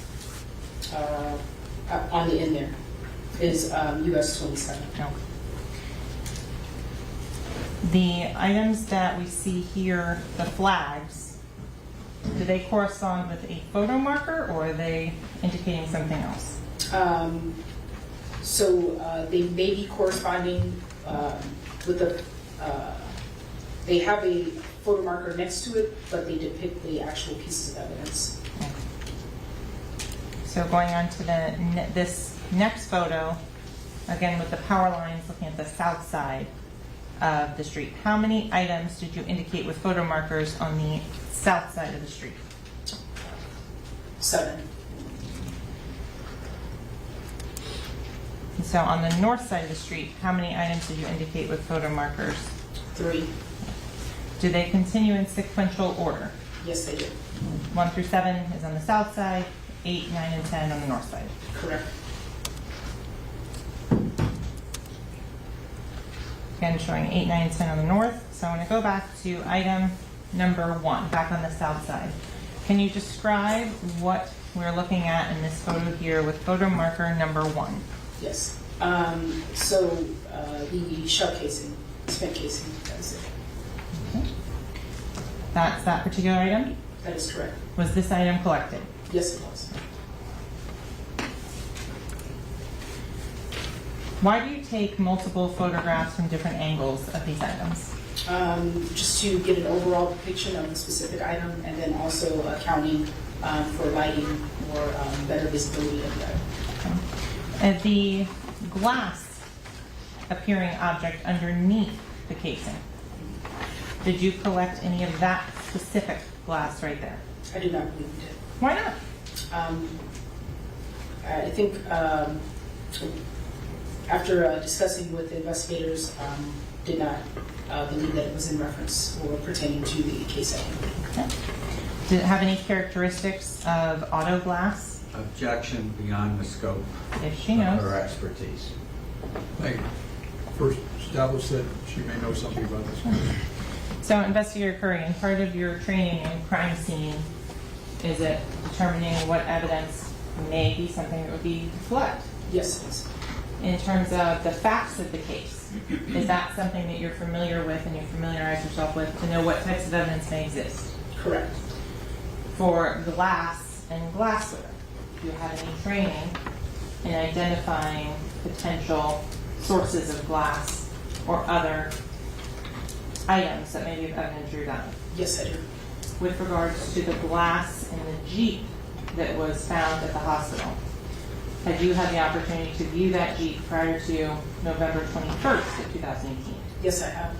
The glass that was in the Jeep, was that consistent With the glass sit there in this photo marker number 1? No, it was not. Moving on to photo marker number 2. What are we looking at in this particular image? So the glass fragments that are in the glass.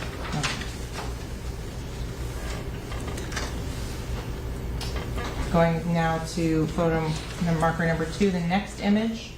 Can you describe to the ladies and gentlemen how you're taking this photo? So it is considered a close-up photograph of the glass fragments.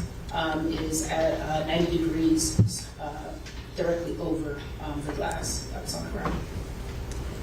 Moving on to photo marker number 3. What was significant with photo marker number 3? I would have to, are you able to zoom in?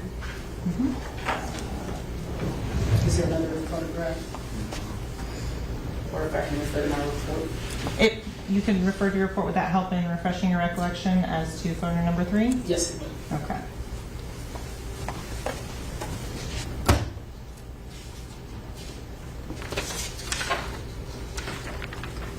Council, do you need to see the report? Same report? That's for Same refresher report, report? I have it, thank you. Okay. And draw your attention to the third photo number 3. Gotcha. In reviewing that, is your memory now sufficiently refreshed? Yes, it is. Okay, so in this photograph here, what are we looking at?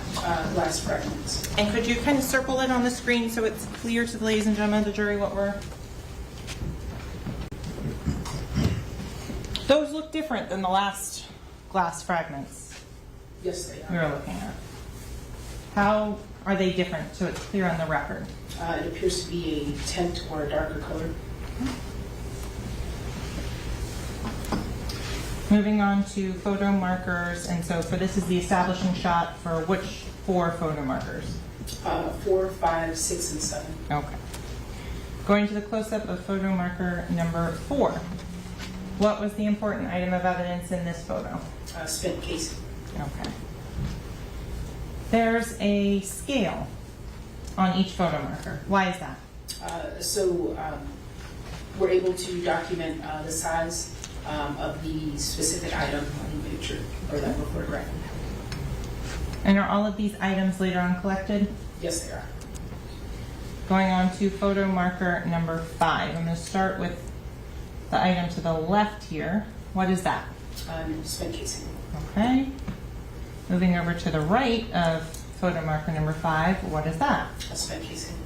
Did you collect both of those 2 spent casings? That is correct. Okay. And in terms of another view of these 2 casings on number 5, is that what we're looking at here? That is correct.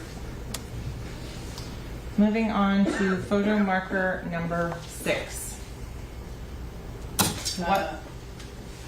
I'm going to move into the closer up one for photo marker number 6. I'm going to start to the one to the left. What is that? Spent casing. Okay.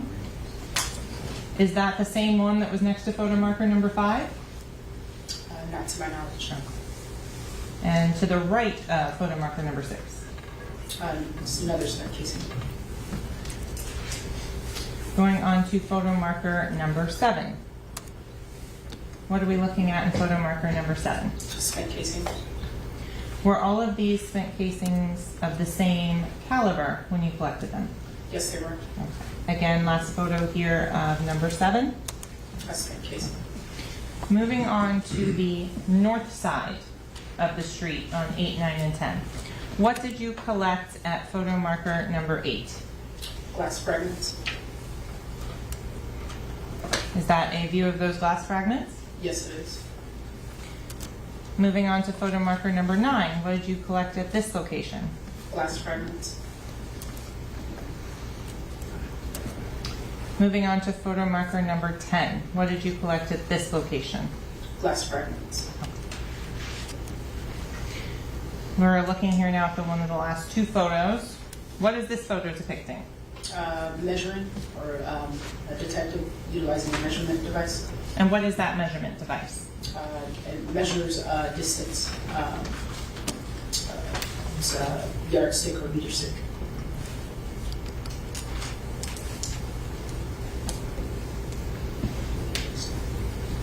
So I want to go through now with those items that were collected.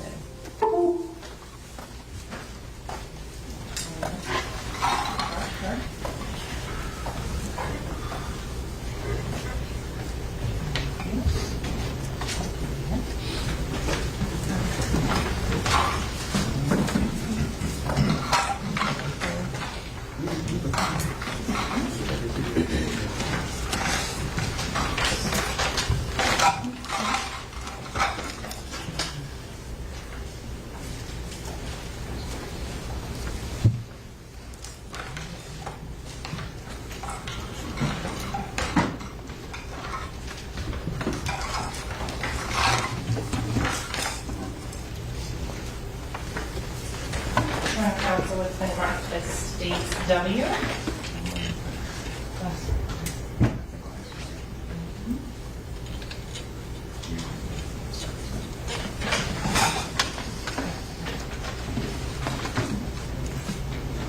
Judge, can we approach briefly? Yes.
for identification purposes only. Do you recognize that item? Yes, I do. Is it in the same or substantially same condition as when you recovered it on November 21st of 2018? That is correct. What does that item consist of? The glass fragments, as all of the glass fragments that were obtained from the scene. Are there 5 samples of glass fragments that are in that container? That is correct. And that you recognize your seal and ID number as Objection, signing on leading. that? Sustained, don't leave. With regards to that, is there anything else on there that was not on there when you last sealed it? Yes, there is. The yellow sticker here, do you recognize that? No, I do not. Here at this time, the state would request to move states W in. Is there objection? Yes. Credit. She doesn't recognize the seal on that particular item. Anything else? Incorrect statement as to that. It's theirs. Excuse me, anything else, Mr. Adelson? No, sir. Objection's overruled. It'll be admitted. States W will be marked states 22.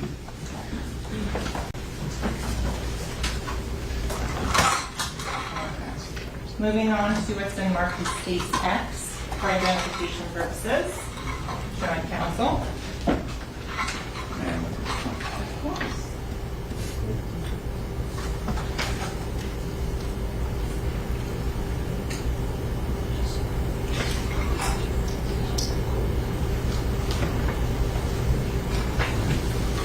What number? Okay, Investigator Curry, I'm now showing you what's been previously marked as states X for identification purposes. Do you recognize those items? Yes, I do. How do you recognize them? My writing on the packaging as well as my name and ID number, member ID number at the top. And are they in the same or substantially same condition as when you collected them on November 21st of 2018? That is correct. Are they sealed? Yes, they are so. Your Honor, at this time, the state will request to move state X in. Is there any No, objection? no objection. It'll be admitted. States X will be marked states 23. So Investigator Curry, on states 22 and 23, did you photograph those items? Yes, I did.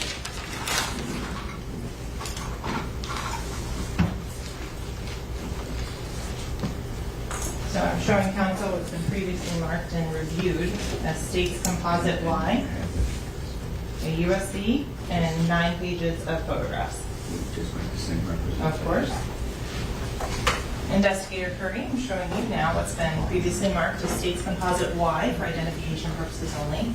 Do you recognize that USB and those 9 pages of photographs? Yes, I do. Do they fairly and accurately represent the documentation that you did of states 22 and 23 that is now in evidence? Yes. Now, at this time, the state requests to move states Y in as Any objection?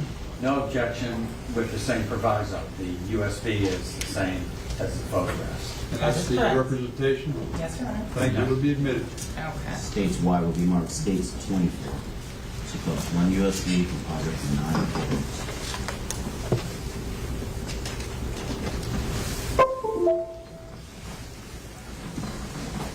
So starting with what's labeled as image 76, if you could just briefly describe to the ladies and gentlemen of the jury the case number that's on there as well as the number marker.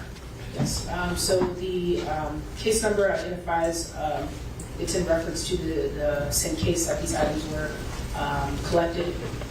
In regards to the item number pertains to the photo marker that was in the photographs of the scene. Prior to photographing and processing these on November 27th of 2018, did you do an MVAC filter? Yes, I did. Can you explain to the ladies and gentlemen of the jury what is an MVAC filter? So an MVAC filter, it's used to collect any type of DNA or any additional information utilizing a test.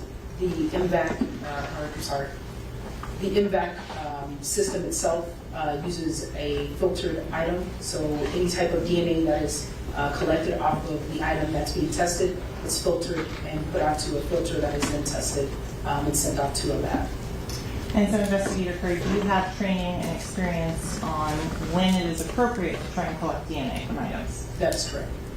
In this instance, did you walk the jury through, please, the process of how you did the MVAC filter collection? with the assistance of additional crime scene technicians, after collecting the item itself, it is then submerged in sterile water. A machine then spins the item. In this case, it was the spent casing. It spins the item. The water then absorbs whatever that DNA or whatever particles are on the item that's within the water. And then after that, that water is then filtered through a kind of like a cotton swab or a cotton ball, and the remnants or whatever DNA or whatever additional items are filtered through that cotton ball and then sent out to the lab to be analyzed. Can you see the DNA on there with the naked eye? No, Do you know if it's successful or not at the time you finish completing the filter? no, we do not. No. Going forward back to the photographs, you have a number 1 on here. That is correct. What does the number 1 correspond to with regards to the previous photographs you just looked at? It corresponds to the yellow photo marker that was within the previous photograph. Do you photograph each casing from all sides and angles? Yes, So that's item number 1. 3 photos of that. And now, so if you tell the ladies and gentlemen of the jury what item we're looking at now. spec casing, identified as photo marker number 4. With regards to the writing that's on the back of each of these spent casings, were they all consistent with one another? Yes, they were. And what type of writing or markings were on each of these casings? Blazer, 40, S and W. As a crime scene technician, what is a Blazer 40 S&W mean? It refers to the caliber of the spec casing as well as the brand. Moved on to item number 5 in these photographs. Spec casing. Were there more than one item at photo marker number 5? Yes, there was. Moving on to photo marker number 6. Spec casing. Again, was there more than one spent casing at photo marker number 6? Yes, there was.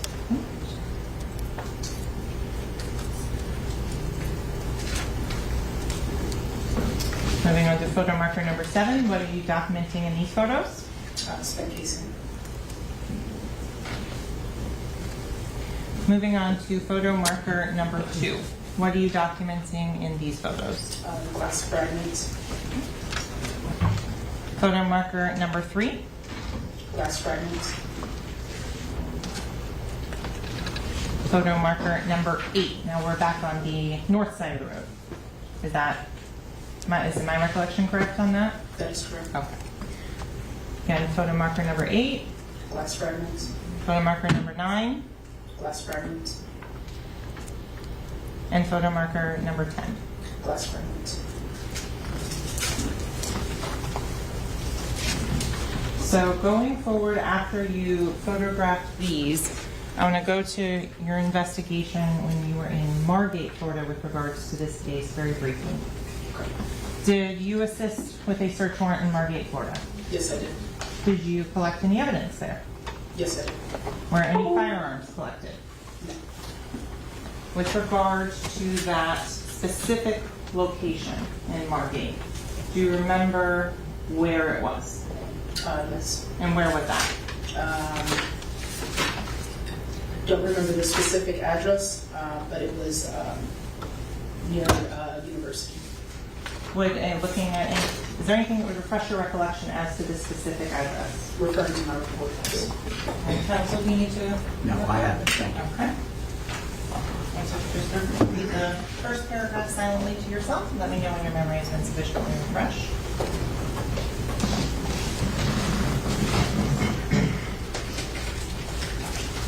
Refresh. Okay, and so what was the address of that? 5700 Toscana Place, apartment 307. While you were at that residence, did you make contact with any individuals? Not to my recollection. The search warrant and the photographs that were taken at that, you said there was no firearms recovered? Correct. Was there a storage unit key that was recovered? I would have to refer to the report. If I may, would that refresh your recollection? Yes. Okay. And then the sixth paragraph, if you just read that silently yourself. Thank you. So was there a storage unit key that was collected? Yes, there was. Was there mail collected from that location? Yes, it was. The individual that was named on the mail, who was that? Jamel Demons. With regards to later on that day, did you then help and assist on the execution of a second search warrant? Yes, I did. So that second search warrant at a storage unit location, did you recover any firearms there? No, we did not.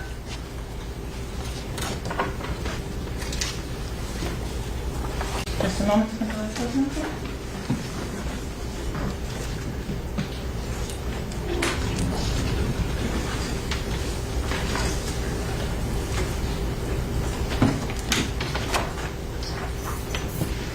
So I'm going to show you what's been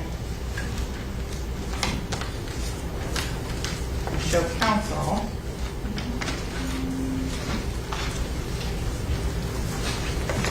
What's been marked as state Z.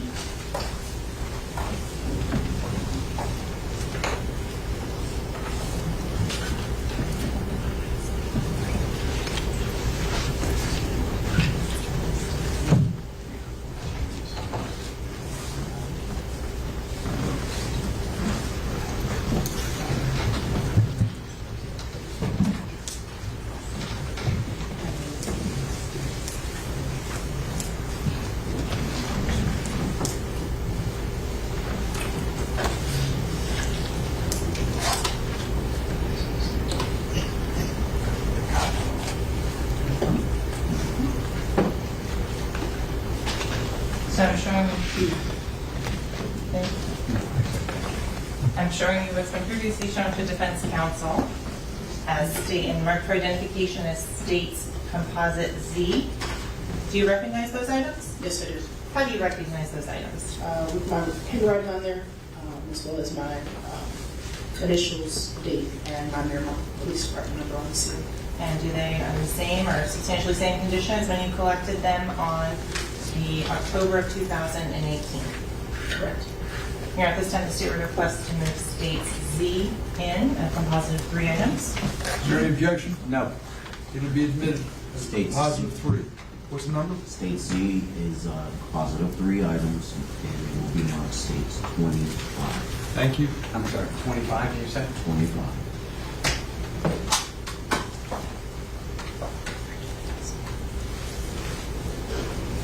And so, I'm going to permission to publish state Z. You may. Ms. Curry, if you'd be so kind as to open that and publish those items.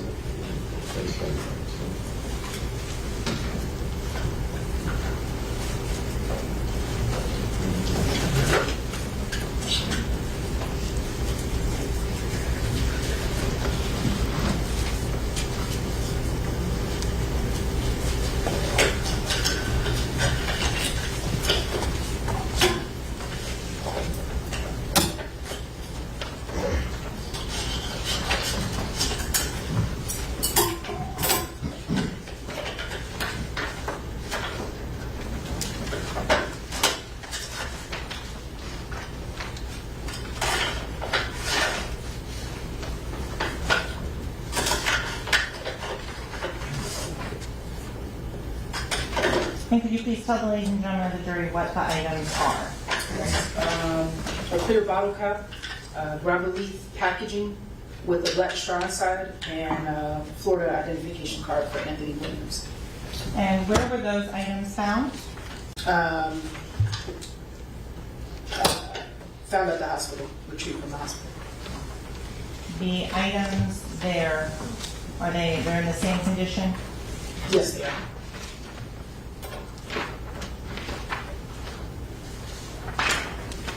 with regards to what's been previously marked for identification as states AA. Do you recognize that item? Yes, sir. What is that? A impact filter from the spent casings found at US 27. And how do you recognize that? With my markings, my writing, as well as my badge number and the date on seal. And is that in the same or substantially same condition as when you packaged it and processed it in November of 2018? Yes. You're at this time, the state requesting of states AA and the states 26. No objection? No, no, sir. It'll be admitted. States AA marked 26.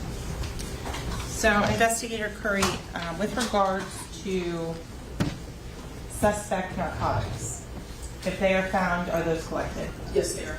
Did you collect any suspect narcotics in this case? Not to my recollection.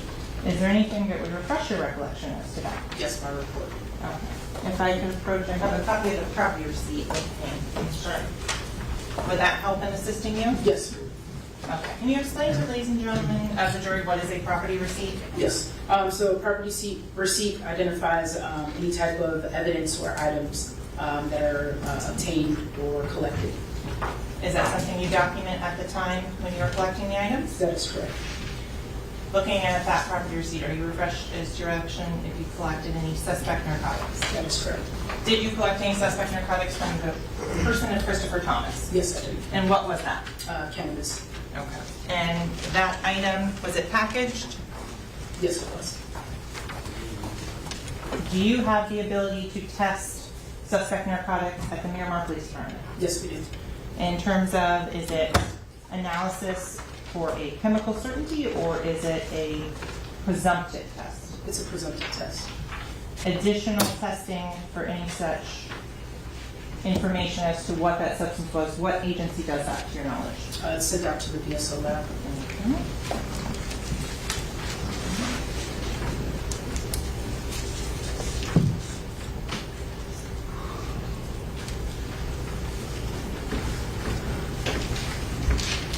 So after you conducted the documentation, all the photographs, how do you preserve those photographs?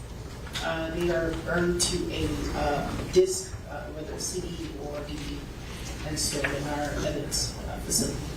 After you did that in this case, did that conclude your involvement in this investigation? Yes. Okay. No further questions at this time, Your Honor.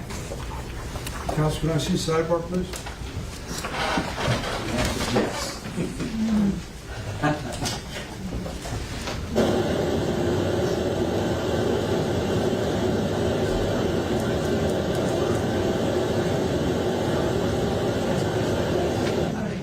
Ladies and gentlemen, excuse me one second.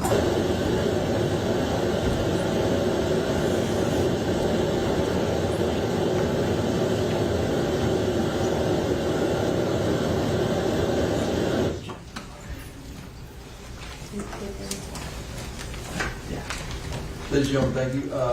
I just was asking the attorneys approximately cross-examination, so my thought is, based upon conversations I've had with the attorneys, it's probably best we break now. So remember the admonition: do not discuss the case, don't form any opinion about the case, don't allow anyone to discuss the case in your presence, certainly no research about the case. Just leave your notepads on your chairs, guy will pick those up, and we'll see everybody back. Now we're going to start 15 minutes later, 9:15 tomorrow. All right? Thank you, ladies and gentlemen. Have a good night.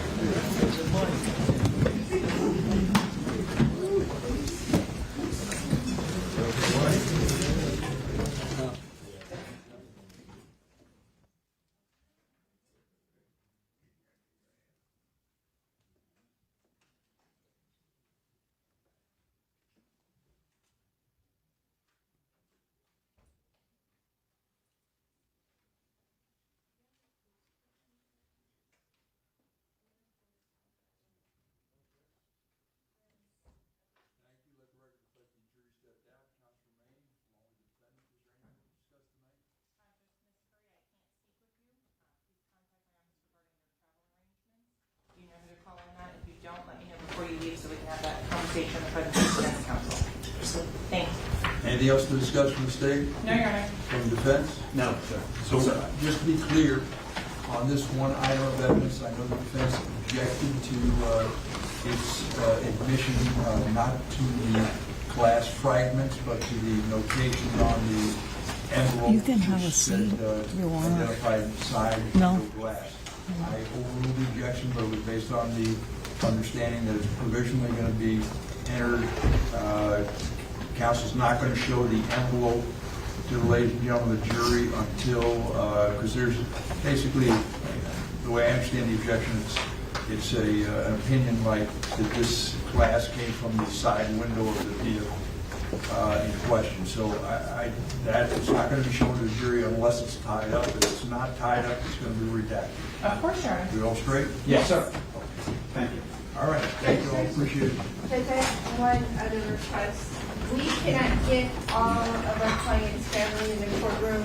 I know last year when we spoke about this, we were supposed to have an overflow room possibly, where there would just be a TV in there, and then other people could sit there because he Well, wants. respectfully, that was never brought up to me. I'm not aware of any overflow rooms. I do know that the room right behind here is allocated for the news media press. They have that little room in there where they, so they're not here as much in the courtroom. And I guess the photographer is in the other room while the thing is being played. I don't know about it being overflowed into another courtroom. I'm not aware of that. It wasn't brought to my attention beforehand. I don't know what the possibility of that is. I'm more than happy to look into it, but it's not going to happen today. Okay. Can we just approach briefly for a moment?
Columbia police need your help finding a missing 21-year-old woman, Samantha Josephson.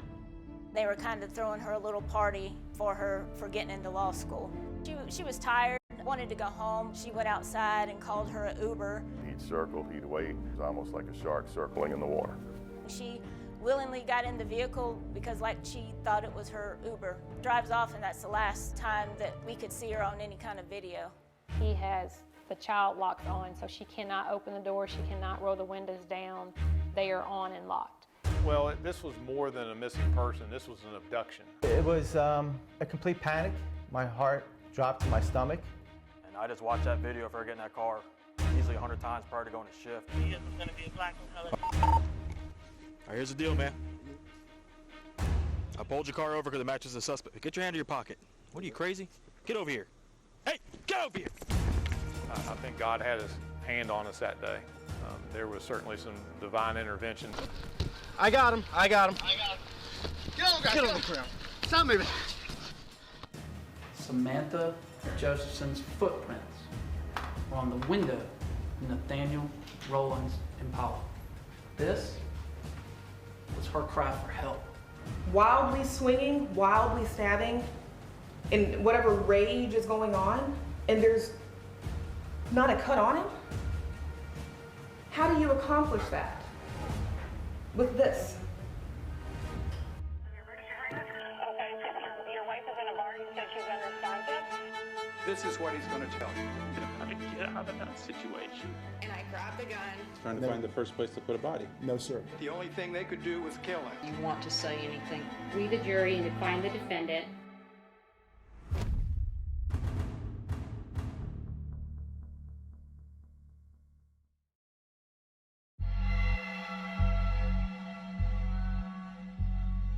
Columbia is home to the University of South Carolina. And for students, the place to be on a Thursday night is a part of town called 5 Points. Bird Dog Bar is right in the middle of all of it, so when you get close to that 2 a.m. hour, it gets pretty crowded out on the streets with folks looking to get something to eat or catch a ride home. That's what college senior Samantha Josephson was trying to do, catch a ride home. She had come down here from Robbinsville, New Jersey. She was about to finish up and was getting ready for graduation in May. She was getting ready to get into law school, and they were kind of throwing her a little party for getting into law school. She was tired. She wanted to go home, but she didn't want to spoil the party for her friends, so she went outside and called her an Uber. The ride was confirmed that it was on the way. As she was waiting, she talked to her boyfriend again on the phone. It seems that when she walked outside, as opposed to taking a right, which is where she was supposed to meet the ride, she took a left. So they never got synced up together, and eventually the actual Uber driver had to cancel the ride because he could not find her to pick her up. She's still looking for the ride. She doesn't realize that it's been canceled at this point. There were several other ride shares that came by. She walked up to the car, tried to approach it as if it was hers, and then quickly realized it was not hers. She then goes back over to the corner, to the curb, and stands there and continues to wait. The Uber was supposed to be a dark-colored Dodge, but a dark-colored Chevy Impala is also nearby. So the Chevy had been driving around 5 Points already. There was video surveillance of the car circling through 5 Points for about the previous 15 minutes or so, and including one time it had driven by about 5 minutes prior. He'd circle, he'd wait, never engaging with anybody, never stopping to talk to anybody, but just circling the area. It's almost like a shark circling in the water. She's standing outside alone. The Chevy then does a U-turn about a block away and comes back around, and as he approaches where she's standing, pulls into the parking lot next to where she is. Samantha looks towards him as if, oh, that's my ride. He spent a lot of time in search of a victim, and he found somebody that, was vulnerable and obviously confused on, what car was her Uber ride, and took advantage of that. She had been drinking that night, but she didn't look like she was in any kind of distress or anything. She willingly got in the vehicle because she thought it was her Uber.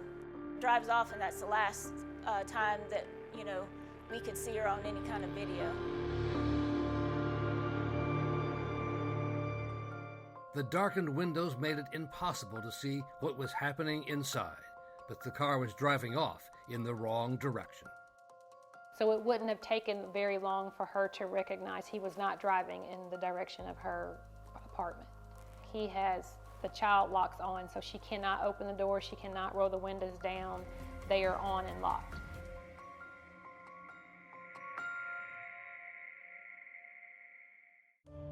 Samantha's friends did not call the police until the next day. They assumed that she had gone somewhere with a friend perhaps and went to bed for the night. When they awoke the next morning and saw that she still was not there, that's when they began to worry and attempted to try to find her. She worked in a local restaurant here in Columbia, and she was due to work that morning and never missed work, was never late for work.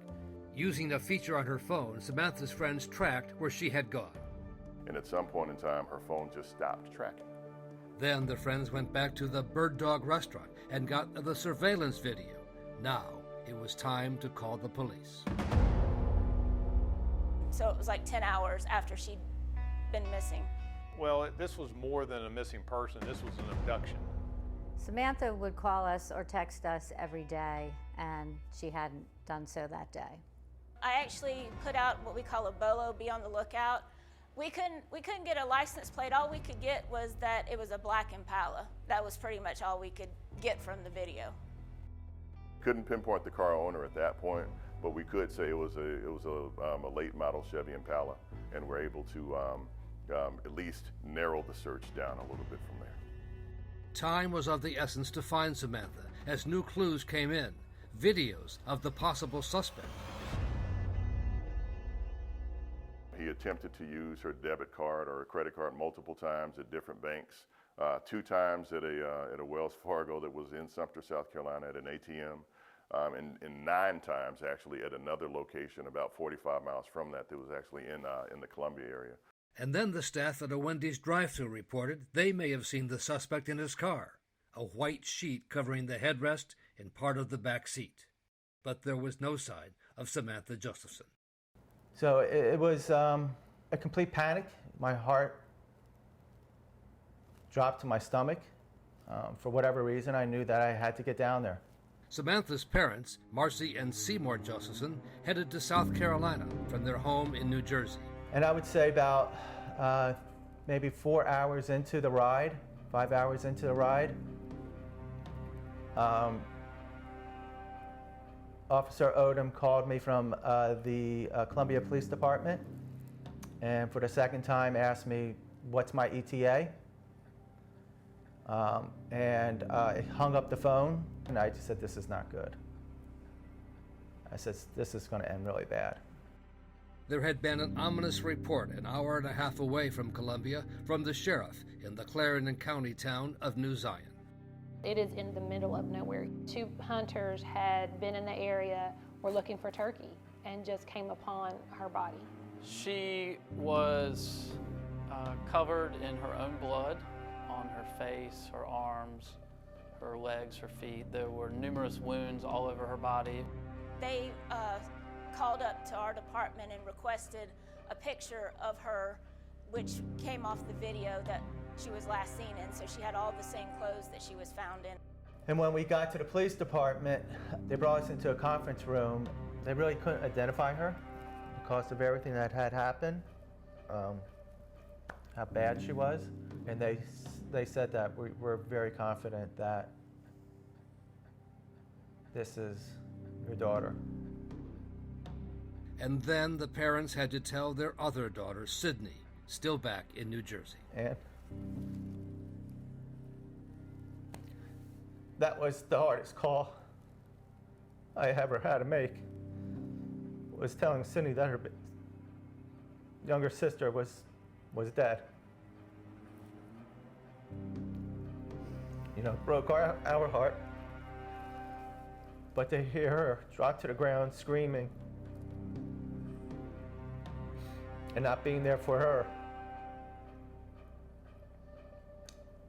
hurts. Still does to this day. Police vowed to the Josephson that they would find the killer, the mystery man in the black Chevy Impala.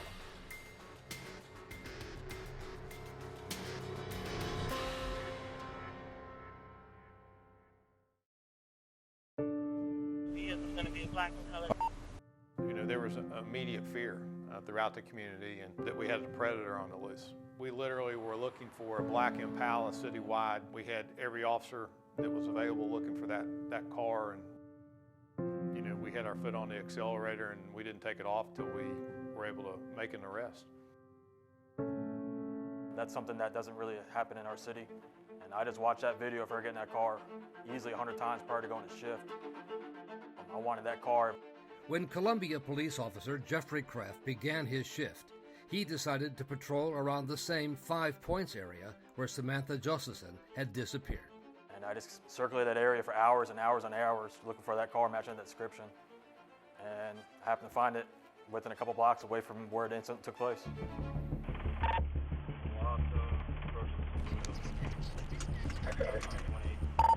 Temple. It was like 2:30 in the morning. That was the last place I thought I would find him. It's an adrenaline rush, and it took him a couple seconds to pull over, and you can see some movement going on in the car. Officer Kraft did not know that Samantha's body had already been discovered. My was hopes to find Samantha Josephson still inside the car. When I approached the car, of course, I smelled the odor of marijuana come from the cars. And then approached him, and his seat was far back. You know, it was unusual. What's going on, sir? You got your license? You got your license on you? I'm also Kraft, Columbia Police Department K9. Oh, no, sir, I don't got a license on me. You don't have no license on you? Yes, I lost my license at 12. Why not? All right, man. Who's smoking the marijuana? I had smoked some earlier, sir, when I was at home.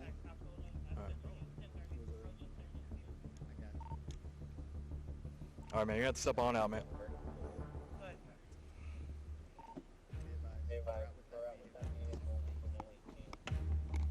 right, here's the deal, man. I pulled your car over because it matches the suspect. Get your hand in your pocket. What are you, crazy? Get over here. Hey, get over here! Go and run it! Hey, I'm gonna release the dog! I can't, I was just gonna see if he'll stop. Bravo Mike wearing a gray sweatpants, gray sweatshirt.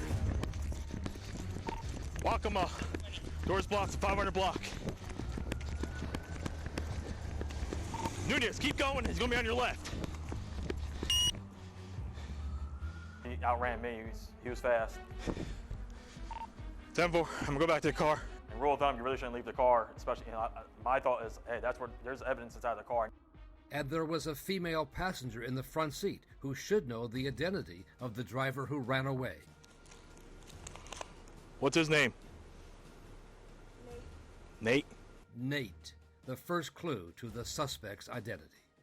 Do a probable cause search for the marijuana coming from inside the vehicle, and while searching that vehicle is when I find a set of keys that had a pink keychain, which I thought was odd. Whose car is this? His car? Does it usually have pink keychain? It's a sister. Looking for anything that might belong to Samantha, the missing person called an 81 in police jargon. Hey, do you know what kind of cell phone our 81 has? About the one that was reported today?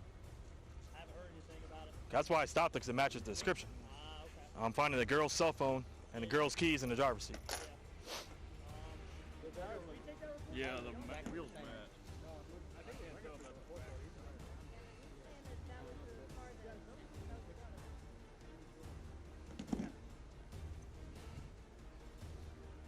Yeah, that's a pink iPhone. Pink keys with a USB drive. They're just good for students. Right, yeah. And the keys labeled room. Yeah. So it's kind of weird. And then once we go in the back seat, another officer brought up to my attention saying, hey, you know, we found a bunch of blood in the back seat. Look at the back seat right here. There's blood all over his car, man. Yeah, we're not going to touch anything else. Yeah. Just leave what we got for now. Makes sense now. And that's where like, hey, we got a major crime scene here, possible murder, scene of a murder. Let's back up and call our professionals, crime scene Texas. I got him. I got him. Get over the ground. Stop moving. It didn't take long to track down the driver. multiple officers came to the area, and they were able to secure him about 2 blocks away from the area where he ran, ultimately. I'm going to read your rights, sir, all right? The right to remain silent. Anything you say can will be used against the court of law. At that point, he wasn't really saying a whole lot and wasn't even saying what his name was. It's a yes or no answer. Come on, man. Sit up. Yeah, I know. You're tired after running. I get it. But sit up. Come on, man. Do you understand each of these rights I've explained to you? Yes or no?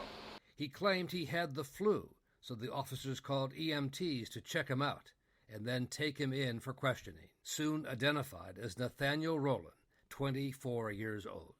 He was reluctant to provide much information. Initially, he denied having been in 5 Points the night before. He indicated that he had been going to house parties the night before, but he could not provide any specific information about who he was with or what parties he was at or anything of that nature. And Rowland denied having been anywhere near the town of New Zion, where Samantha's body had been discovered.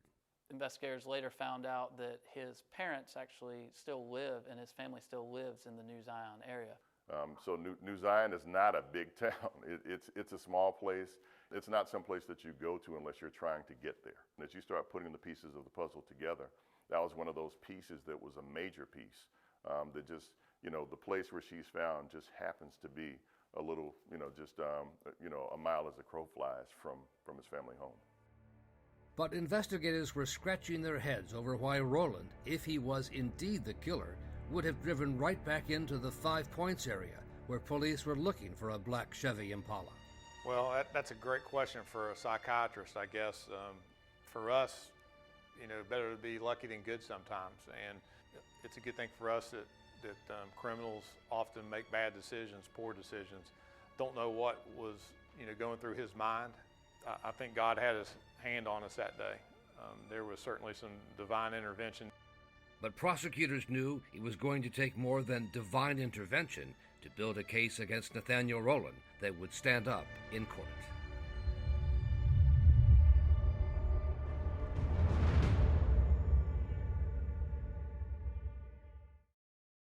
Good morning and welcome to the Spring 2019 commencement at the University of South Carolina. It had been only 6 weeks since Samantha was murdered. Now I'd like to take a moment to recognize and honor the life and the legacy of Samantha Josephson, our cherished 21-year-old senior political science major whose life was tragically taken from us in March. Samantha's family is here with us today, and she'll receive her college degree posthumously directly after this ceremony. Samantha's parents, Marcy and Seymour Josephson, had been hesitant to send their New Jersey daughter off to a school in the South. We talked a lot about it because it's completely different than the Northeast. She's a female, she's Jewish. But at least it seemed safer to them than the big cities of the Northeast. Everybody was, very gracious and very nice upon meeting them. So yeah, it seemed safe. We just really wanted her to be happy with whatever she did. She wanted law school, so we were behind her 100%. Just wanted her to be happy. And her father had told Samantha to use his credit card to call Uber whenever she needed a ride home, to take no chances. Especially at 1 o'clock, 2 o'clock in the morning, I didn't want her walking. But the surveillance video showed how it went wrong. Because what the kids told us that they were doing, they would say, "Are you here for Samantha?" So if Samantha said that when she got in the car, he would have said yes, and then they would have taken off. If she said to the driver, or, what's my name, and he couldn't respond to it correctly, then she wouldn't get in the car. But that is not what happened. And now the task for police and prosecutors was to prove that it was Nathaniel Rowland who was behind those windows, not someone who borrowed his car, as he claimed. Well, the biggest weakness from the outset was that there was no evidence that put Mr. Rowland in the vehicle definitively at the time that Ms. Josephson was in the car. You could put him as the primary driver of the vehicle both before and after. No one saw him get in or out of the vehicle. There was no camera or anything like that that showed his face inside the vehicle. Nor was it clear whether he was the man trying to use Samantha's debit card at the different ATM machines. He had a bandana around his head, and he also had the hoodie that he was wearing had white drawstrings, and he had on gloves as well. He pulled the drawstrings really tight so you could never see his face.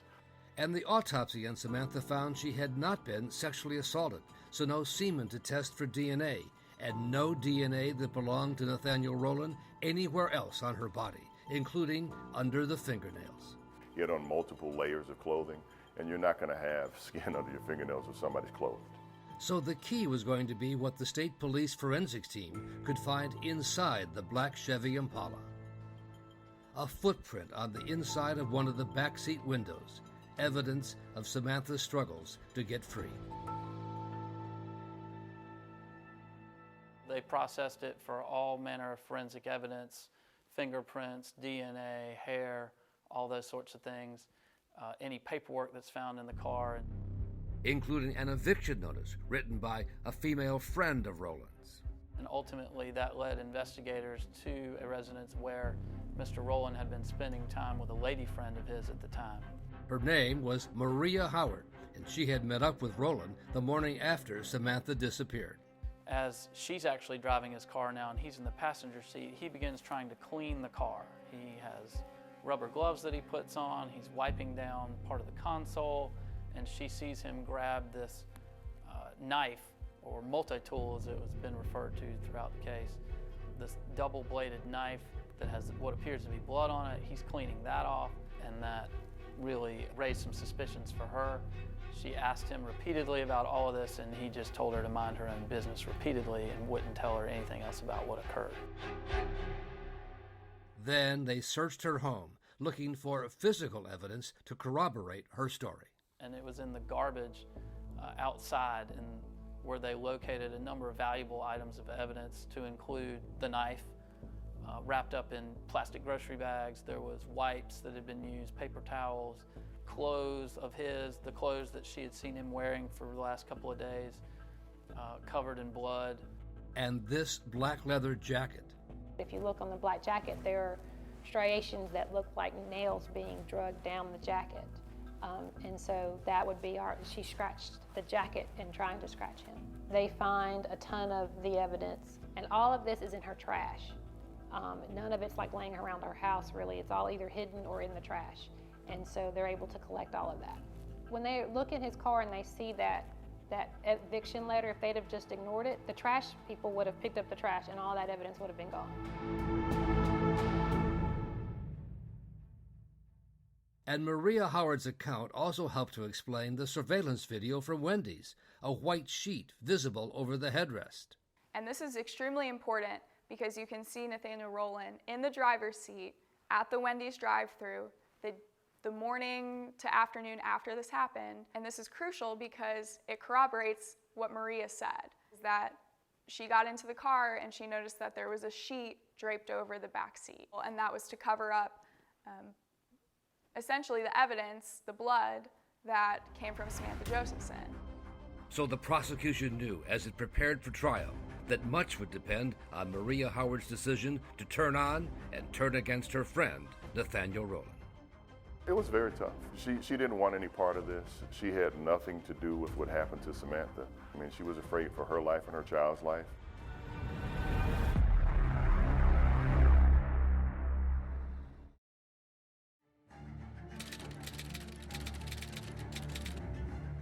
We had to be present at the trial for Samantha as a family unit, as our friends. We just needed to be there to make sure that he got what he deserved. We'll proceed now to opening statements from the state. Solicitor Byron Gibson opened the case for the prosecution. Ladies and gentlemen of the jury, March 28th, 2019 was supposed to be a celebration. Samantha Josephson and friends were gathering together as a celebration of life. But what they didn't realize, what they could never have realized, is that the defendant, Nathaniel David Rowland, had his eyes firmly fixed on Samantha Josephson. The evidence will show that after she got into that vehicle, that's the last time that anybody saw her alive. But the prosecutor knew the jurors would soon hear from the defense about the lack of DNA evidence anywhere on Samantha's body that tied Rowland to the crime. With all things being considered, the simplest explanation is the truth. We believe that the simple explanation is that Nathaniel David Rowland kidnapped Samantha Josephson. We believe that the simple explanation is that Nathaniel David Rowland murdered Samantha Josephson. After you hear all of the evidence in this case, we'll be asking that you return a verdict of guilty of all counts, because he is indeed guilty in all counts. Thank you for your time. Thank you for your patience. Alicia Good of the Public Defender's Office presented the defense opening statement. 0. That's the amount of DNA on Samantha Josephson's body that matches Nathaniel Rowland. 0. It's not on her clothing. It's not under her ripped and torn fingernails. It's not on her ankles. Ladies and gentlemen, there's 0 evidence that Nathaniel Rowland was the one that kidnapped and killed Samantha Josephson. Thank you very much.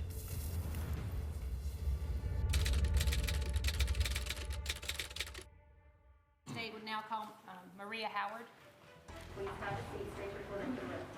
She was crucial to the case. They had to hear from somebody other than cops and analysts. They needed to hear from somebody who had spent some time with Mr. Rowland.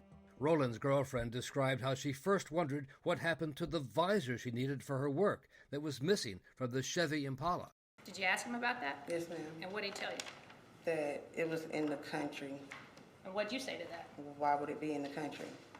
And what did he tell you? It had blood on it. I'm gonna need you to repeat that. It had blood on it. He told you that the visor had blood on it? Yes, ma'am. Did you ask him, what'd you ask him? Why would that have blood on it? And what did he tell you? You tell me. Mind my business. Mind your business. Did you ask him again? Yes. And what did he tell you? Mind my business. And what, if anything, did you notice about the car at that point? That it was like dry blood in the car. Where in the car? On the dashboard and beside the seats. And where else did you see blood? In the back seat. In the back seat. Was anything else in the back seat? It was a sheet over the back seat and the back of the driver's seat. Matching the video of the car at the Wendy's drive-thru. These are just small things, small details that corroborate previous testimony that are extremely important. I'm going to show you what's been marked as State's Exhibit number 13 and ask if you recognize that. Yes, ma'am. What is that? The thing that he was cleaning. The knife that had both his and Samantha's DNA on it. And when you saw his car, I believe you said earlier you saw his car at some point on the news. Yes, ma'am. And I believe you said you put 2 and 2 together. Yes, ma'am. Can you again explain to the jury why you didn't call the police then? Because I was scared. Scared of what? For my life and my child. No further questions, Your Honor. She had to come in and testify about what was probably the most horrendous 2 days of her life. And she did it. She paid the price then afterwards of having death threats and being put into bad situations, losing her job because she couldn't go back to work because of the death threats. We owe a lot to her for testifying.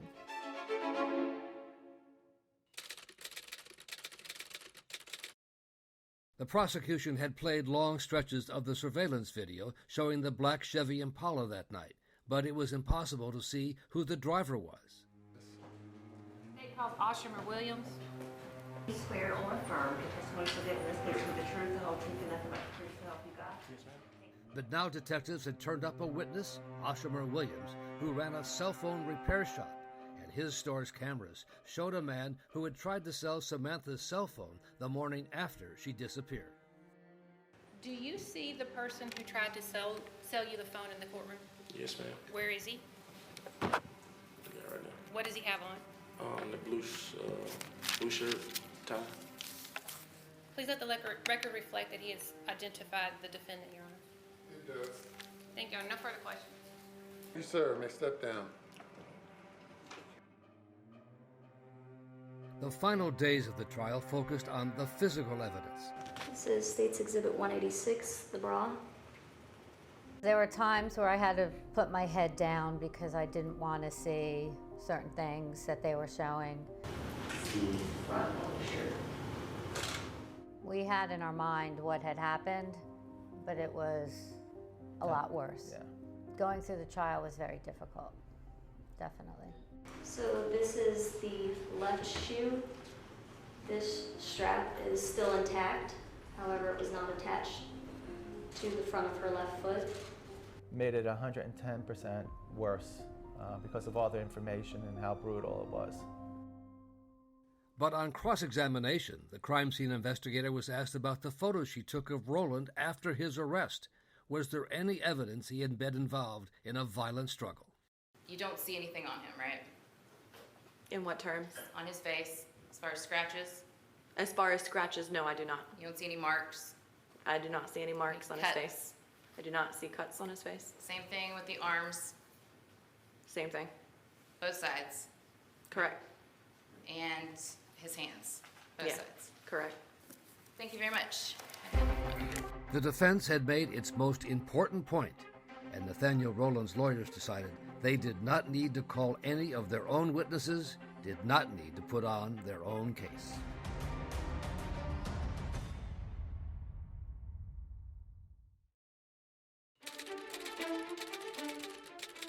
Good morning. You have heard all of the evidence. It's now time for closing arguments. Yes, sir. Your Honor, ladies and gentlemen, 21-year-old Samantha Josephson did not deserve this. Samantha Josephson's blood was on everything. It was all over that car, the back seats, the headrests, and let's not forget that her blood was on the blade of this weapon, the one that he was seen cleaning in the car. Samantha Josephson's footprints were on the window of Nathaniel Rowland's Impala. The inside. This was her cry for help. This was her way to try to get somebody to help her and save her from him. But it also, what it did, she left a trail. She left her own trail of evidence. Her own trail leading right to the defendant. I told you before, Samantha's whole life was right there. It was right there in front of her. She could have been anything that she wanted to be. And it was right there for the taking to do whatever she wanted. The defendant did the taking. He took her from 5 points. He took her life. Good morning. Rowland's lawyer, Tracy Pinnock, pointed to the lack of evidence. Nathaniel Rowland did not have a mark on him. Not a cut, not a bruise. They checked him, and nothing. Now, how, in the backseat of a car, in the dark, with a young woman who is fighting for her life, somebody is supposed to hold this tool with a blade literally pointed in their direction and not injure themselves in some way? How somebody does that is beyond me. It's this long when it's together. Y'all look. Let's try it again. Look at it.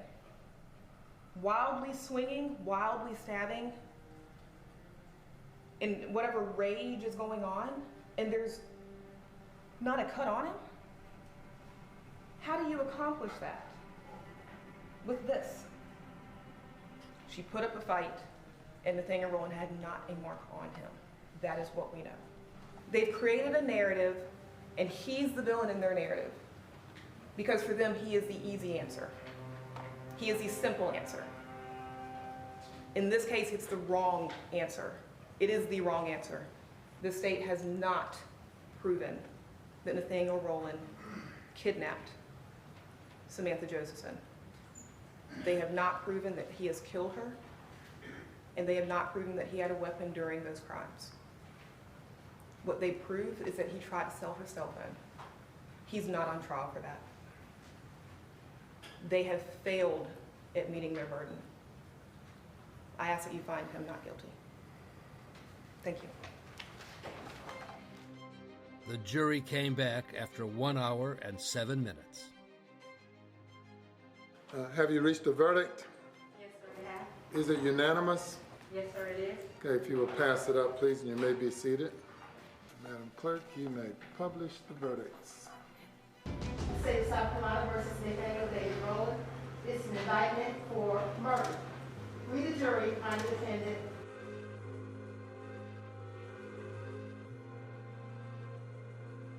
guilty.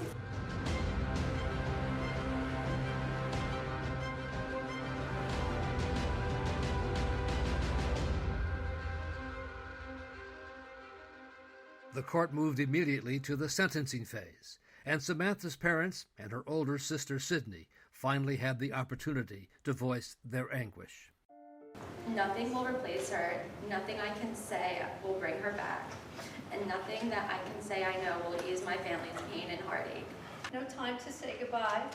No time to tell Sammy all the things I would have wanted to say. No time to kiss her Kevela. We were thrown into this world of terror. My world is now complete. Nothing but memories can fill the emptiness of Sammy's passing. He is pure evil. I pray that he feels Samantha's pain. But the prosecution had already decided not to seek the death penalty for Rowland, and the family reluctantly agreed. I fought for it up to the last month. I wanted the death penalty. I wanted him executed. Do I tell you that I've contemplated suicide? Several times over the past 28 months. I did stop a couple times to look at him and to make sure that he knew that I was talking about him.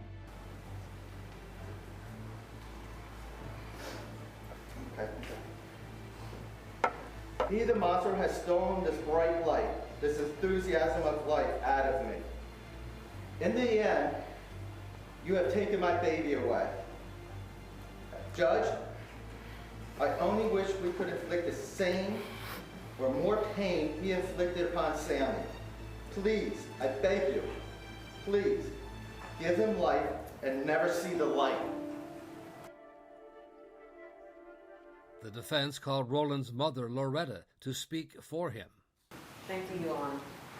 The state have accused our son of a crime that he didn't commit. Ma'am, I'm not going to hear any claim of innocence. Okay. He's been convicted by the jury. Okay. He's a very caring young man. I know my son didn't do this. He is guilty of murder. And if you had any testimony that you wanted to give for the jury to consider, the trial was the time to do that. I'm not listening to any claim of what he did not do. You are not a witness. But he's a loving child. He's a good person, very respectful, and respect others. And I thank the court. Thank you. If the defendant will come before the court for sentencing. Is there anything you would like to say?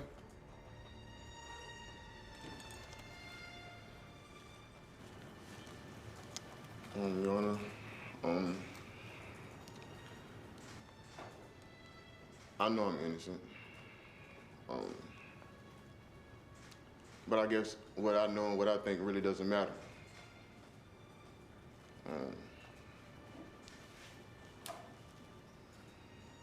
I just wish the state would have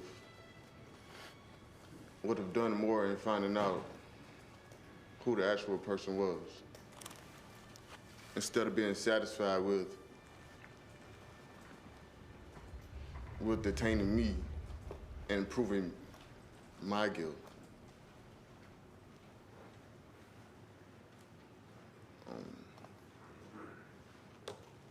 I feel like if they would have done further research in certain areas,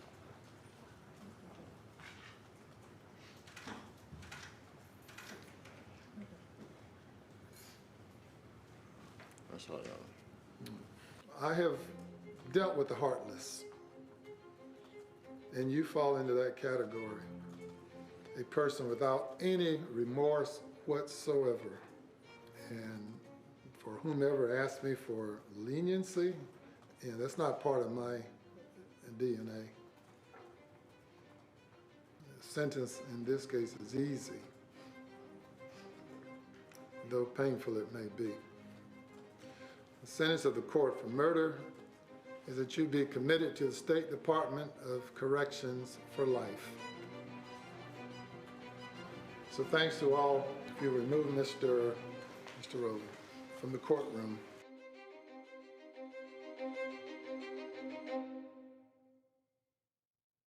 Since then, the Josephsons have launched a campaign so that what happened to Samantha when she got in the wrong car that night does not happen to anyone else. If she said to the driver, you know, what's my name, and he couldn't respond to it correctly, then she wouldn't get in the car. Once you're in the car, it's too late. We started the What's My Name Foundation, hoping their daughter's legacy will be one that saves lives. Class of 2019, on the count of 3, would you join me in repeating, what's my name? My name is Samantha Josephson, all together. 1, 2, 3. What's my name? My name is Samantha Josephson. Thank you, everybody.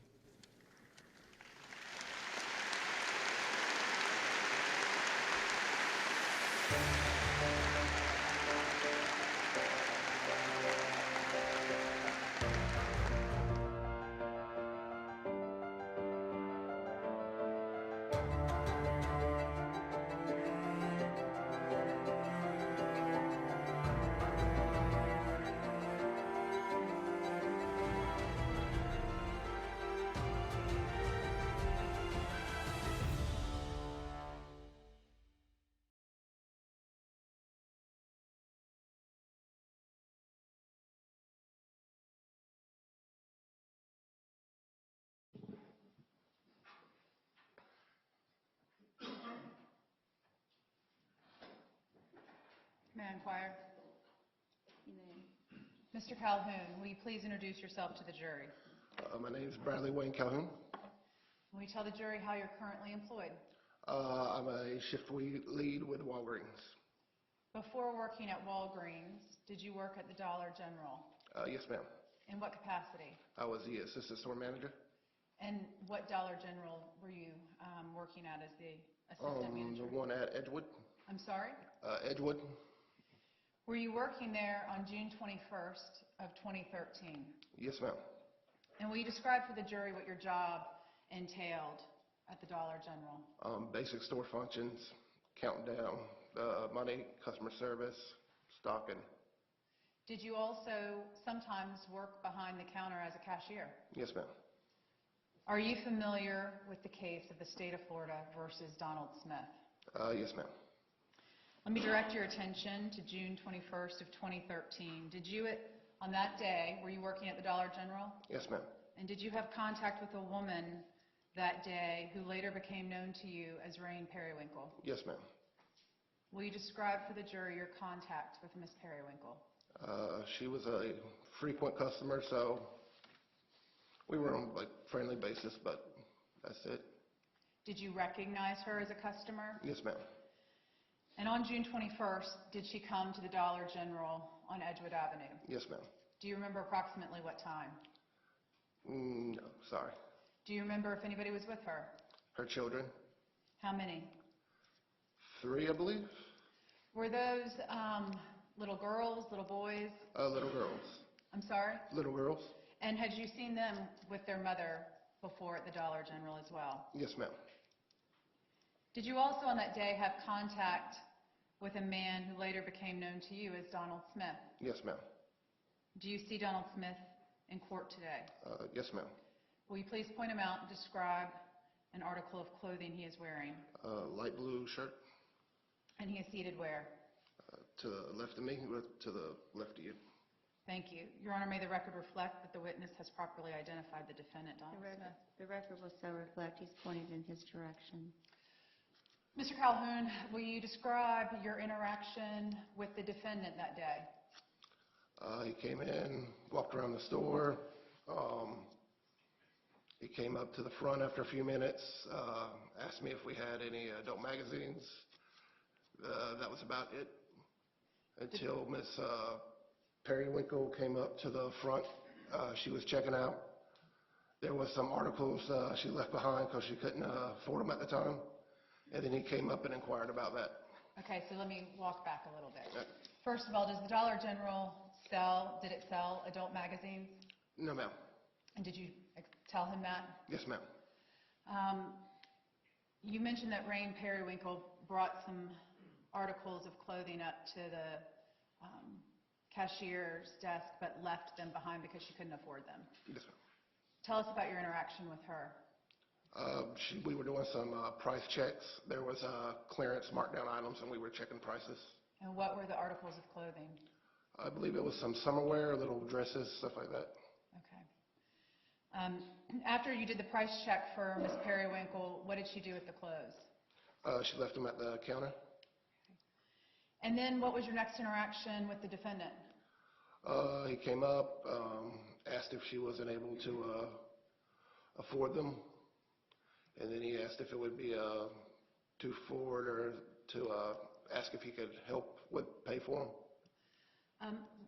Did you find that question to you strange? A little. And how did you respond? I just told him that that's not really my job. I don't want to tell anybody what is right, what's wrong. What, if anything, did you notice next about the two of them? And by the two of them, I mean specifically the defendant and Miss Periwinkle. After a few minutes, they were standing outside the store talking. And do you recall for how long they were outside of the store? Maybe 15, 20 minutes. And where were the little girls while Miss Periwinkle was talking to the defendant? They outside? were outside around the front of the store. It had actually started to rain a little bit, and so they had actually started trying to bring in some of the stuff we had outside to help out. The children did? Yes, ma'am. Did you see Miss Periwinkle and her children leave the property of Dollar General? Yes, ma'am. And will you describe that for the jury, please? They left with Mr. Smith. They got to his van. That was probably about 15 minutes before closing. And could you see out the window of the Dollar General from where you were located at the cash register? Yes, ma'am. Were you subsequently contacted by law enforcement in this case? The next day. And tell the jury about that. Well, I actually had to call them back because they had been given the wrong information from the manager that was on duty that morning. So I had to call back and let them know that they needed to search later on in the evening for the tapes they were looking for. Okay, explain what you mean. They had came to the store to They search. meaning who? The police. Okay. But they were searching the wrong time frame on our security cameras. So I called to let them know I could walk them through the right time frame. So let's talk about Dollar General's video surveillance capabilities. Obviously, the store had cameras. Yes, ma'am. And were you familiar with how the system worked? Yes, ma'am. And as part of your job as an assistant manager there, did you also take custody of surveillance video when it was relevant to a particular issue in the store? Yes, ma'am. And did you do that in this case as well? Yes, ma'am. And so when law enforcement contacted Dollar General, you learned that they had been looking at, you said, an incorrect time frame? Yes, ma'am. And how were you able to direct them to the appropriate time frame that they needed to review? From the memory of just, when the interaction happened, I'm able to go right back, punch in, within hours, search through. And that's what I'd like you to tell the jury about. What prompted your memory about the night before? Sorry. walked into work, they told me about it. As soon as I heard about it, it just clicked. I had heard when I got up that morning, I'd already heard on the news about the incident at Walmart. It wasn't until I actually got in that day and my store manager was telling me about the police coming to the work to check the cameras that I put 2 and 2 together. When you say it clicked or you put 2 and 2 together, do you mean recalling this defendant? Yes, ma'am. And specifically Ms. Periwinkle leaving with him? Yes, ma'am. So you made contact with law enforcement? Yes, ma'am. And did you begin yourself to review the surveillance footage from the night before? Yes, ma'am. And did you take custody of Dollar General's surveillance footage and turn it over to law enforcement? Yes, ma'am. In preparation for your testimony today, have you taken the time to come to the state attorney's office and review that original surveillance footage? Yes, ma'am. May I approach the witness? You may. Mr. Calhoun, let me show you what's been pre-marked for identification purposes, State Exhibit F. Do you recognize these discs? Yes, ma'am. And are these the discs that you, in fact, reviewed in full at the state attorney's office? Yes, ma'am. And were these discs the original surveillance video that you collected and gave to law enforcement? Yes, ma'am. This time I would tender into evidence that's been pre-marked as State Exhibit F, as number exhibit. No objection, Your Honor. All right, that'll be entered as State's Exhibit number 6. Mr. Calhoun, did you also have the opportunity to look at a shortened version of those original surveillance tapes? Yes, ma'am. Let me show you what's been pre-marked for identification as State Exhibit H. And do you recognize this disc as well? Yes, ma'am. And is this in fact the shortened version of the original surveillance footage that you provided law enforcement? Yes, ma'am. What looks different about State H from the original surveillance footage that you collected? From the one that's in your hand? I'm sorry? From that one? How is this, the redacted version, different than the original? The interaction at the register where she left the items behind, that they don't have that angle on there. Okay, we'll talk about that in a moment. Did you notice that there are arrows in Yes, ma'am. State H? Yes, ma'am. And what do those arrows reflect? Rain Periwinkle and Donald Smith. In looking at State H, did you in fact confirm that those arrows accurately reflect the defendant and accurately reflect Rain Periwinkle? Yes, ma'am. Now let me take you back. You just mentioned that State's Exhibit H does not capture an interaction that the original surveillance videos do. Yes, ma'am. We tell the jury what you mean by that. They only did the angles where they're present on the screen, not necessarily my interactions with them, so they didn't put that into the actual FBI cut. And State H is a shorter version of the original surveillance videos now Yes, in ma'am. evidence? Yes, ma'am.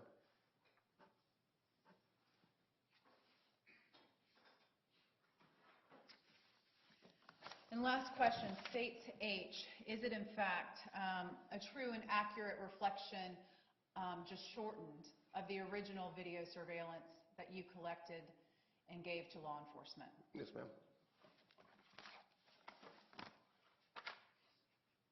Just a moment. Sure. I have nothing further. All right. Any cross-examination? Yes, thank you. Good afternoon, Mr. Calhoun. Good afternoon. In fact, Ms. Periwinkle and her children were somewhat frequent customers at your store? Yes, ma'am. Okay. And you would notice that they normally got to your store by walking? Yes, ma'am. Okay. And in fact, you kind of noticed after they had left your store, you noticed this interaction between Ms. Periwinkle and the person you've identified as Donald Smith? Yes, ma'am. Okay. And I guess right at that exact same time, someone that you kind of assumed was Ms. Periwinkle's friend also was talking to them, Yes, correct? ma'am. And you kind of picked up on that because of the way they greeted one another, that it appeared that Ms. Periwinkle was familiar with this other person. Yes, ma'am. Okay. Do you remember, did that person, it was a female person? Yes, ma'am. Okay. Did that person ever physically come into your store? That I don't remember. I don't think so. Okay. And you found it unusual that Ms. Periwinkle brought herself and her 3 minor children into the van that you saw them leaving, didn't you? Yes, ma'am.